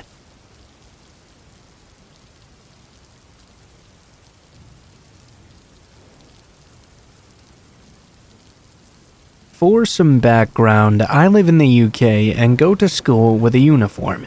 I go to quite a large all-girls school with about 8 classes of 30 or so per year, with 5 years and a 6th form attached. So I've heard about creeps lingering outside of the school before. Usually though, they're sorted out quite quickly by the school staff. At the time, I was in year 9, so just turning 13 and about 4'9". I had a big homework assignment due at the time, and because I didn't have a computer at home, I often stayed late at school to do it in the ICT suite. As it was the beginning of the school year, it got relatively dark at around 5 p.m., which is right around when I got out of school, and right around the time this event took place. I had to catch the bus to get home as both of my parents would work. The bus stop outside my school was fairly busy, and there were a couple of other people and me at the time. I had my back up against a fence when I noticed a man under the bus stop, facing away but next to the road, opposite the fence I was leaning on. I was very aware of my surroundings, as I have had previous experiences with old creeps, and I'm just a generally paranoid person anyway. The man didn't strike me as particularly interesting, but I did notice him glancing over at me from the very corner of my eye. I then saw a bus coming, and assumed that it was mine, so I stepped forward to check. Turned out it wasn't my bus, which was annoying, as I was very cold and didn't have a coat with me at the time. As I went to step back up against the fence, I almost stood right back into the man that had been under the bus stop originally. He had moved to directly behind where I was. He had his arm up against the pole next to the bus stop, telling you the buses that come by. I felt a bit concerned, but I couldn't move, as on the other side all the people were waiting to get on the bus that was now coming. It felt like forever, as I could feel this man's breath on the top of my head. I watched the bus come and collect all of the other people at the bus stop. It probably only took a minute and a half. Once the very last person got on that bus, I quickly moved out of this man's area and back against the fence. He moved so he was back under the bus stop, sitting across from me and staring at the ground in front of me. At last, my bus came after about 3 minutes in that state. I didn't want to give away the fact that I was getting on this bus immediately, but I had to wave it down, so I stood next to the road to signal it over. As I started to get on, my heart was going crazy, as the man had somehow snuck back behind me. I had already gotten my bus card out and scanned it very quickly, and only saw a few people on there. Normally, there might be a few people upstairs on the bus in this case, so that's where I headed. That was probably my biggest success of the incident. Or mistake, I don't really know, to be honest. I got up there and it was completely empty. Great. Well, I couldn't exactly go back down at this point. I knew the man had already gotten on and would be coming up the stairs soon, so I did the next best thing I could think of. I sat in the outside seat directly in front of the bus's camera, which I kept looking directly at just in case something happened. The man did follow me upstairs as expected. He sat right at the back of the bus, but not before looking at me as he passed by. It was then that I got the idea that probably saved me that night. I live on a very quiet street and it was already very dark now, so there was no way I was getting off this bus at my stop with this man. I pulled out my phone and earbuds. I put one bud in my ear and texted my best friend to play along. I FaceTimed her and quietly informed her of the situation. She understood everything. And along with some small talk, I talked loudly and at length about how my mom was so mad I'd stayed late at school, and she had just texted me saying she was waiting at the door for me. I had told her I was only 10 minutes away. In reality, though, I had told my mom earlier that day that I was staying late in the morning before I left for school, and now my mom was long gone at work, at least 45 minutes away. My dad was gone even farther, about an hour and a half, and neither had access to their phones at work. Now we arrived at my stop and I had to get off. I took a deep breath as I stood up. I looked back at the man. He was staring at me as I walked down the stairs. My friend was screen recording everything at this point just in case something happened to me. Thankfully, he didn't follow me down at first, but as I was walking away from the bus, I looked back to see him pressed up against the back window, hands in fists and staring at me once more. That's when I took my flimsy school shoes off and sprinted to my house, as the next bus stop was still in eyesight. There were two on the main road that led down to my street. Once I was down my street and far enough away that you couldn't see the top of it anymore, I told my friend about him up against the window. She understood. I put my shoes back on and speed walked the rest of the way to my house. My family still doesn't know about this, even though I was quite proud of myself on how I handled the situation, and how I ran so far with no shoes on, a heavy skirt and a big rucksack on my back. I don't think they'll ever know, because as much as I don't want to ever stay late at school ever again, I know I probably will have to again at some point, and I don't want my parents to feel guilty about not being able to help it if something more serious was to happen while they were at work. I'll note that I did tell the friend on the story and the rest of the people that I knew.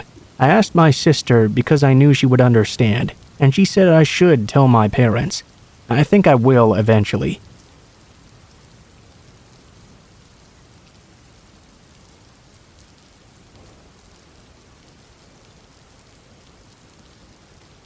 I've been in 2 bad car accidents. I know the rush of adrenaline going through your head when you're in a crash. For that reason, I always pull over at any crash I see to at least try and help out, unless I know emergency services are there already. I have a level head, basic medical training, and usually have a first aid kit on me as well. Normally everything is fine, and I leave once the EMS and police show up. Today, that changed. I came around the bend while driving and saw a pickup truck had slammed into a tree. A body was slumped over in the seat. I immediately pulled my bike into the subdivision right across the street and ran over, shirking off my bag, jacket, and helmet. I see a white man, maybe 20s, slim frame, slumped over in the seat convulsing, with saliva dripping down the side of his face. My brain instantly went to he's having a seizure. The car who was a bit behind me had also pulled over, and the driver was on the phone with 911 right next to me. He tapped on the window a bit, and there was no response. We checked if any of the doors were unlocked, and I jumped into the bed to see if the back window was either. None of them were. I hopped out and went to see if anything had changed.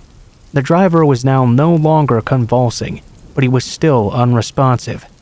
I tried knocking on the window once more to see if he had come out of it yet. The driver jumped up and began panicking. Pretty common for someone who's just had a seizure, especially if they had a traumatic experience on top of it. He began to yell and lightly punch the window. This all happened in the span of about a second, which meant I jumped nearly 20 feet in the air in surprise. Once my brain cleared for a second though, I loudly asked if he was alright, and if he would be able to unlock the door.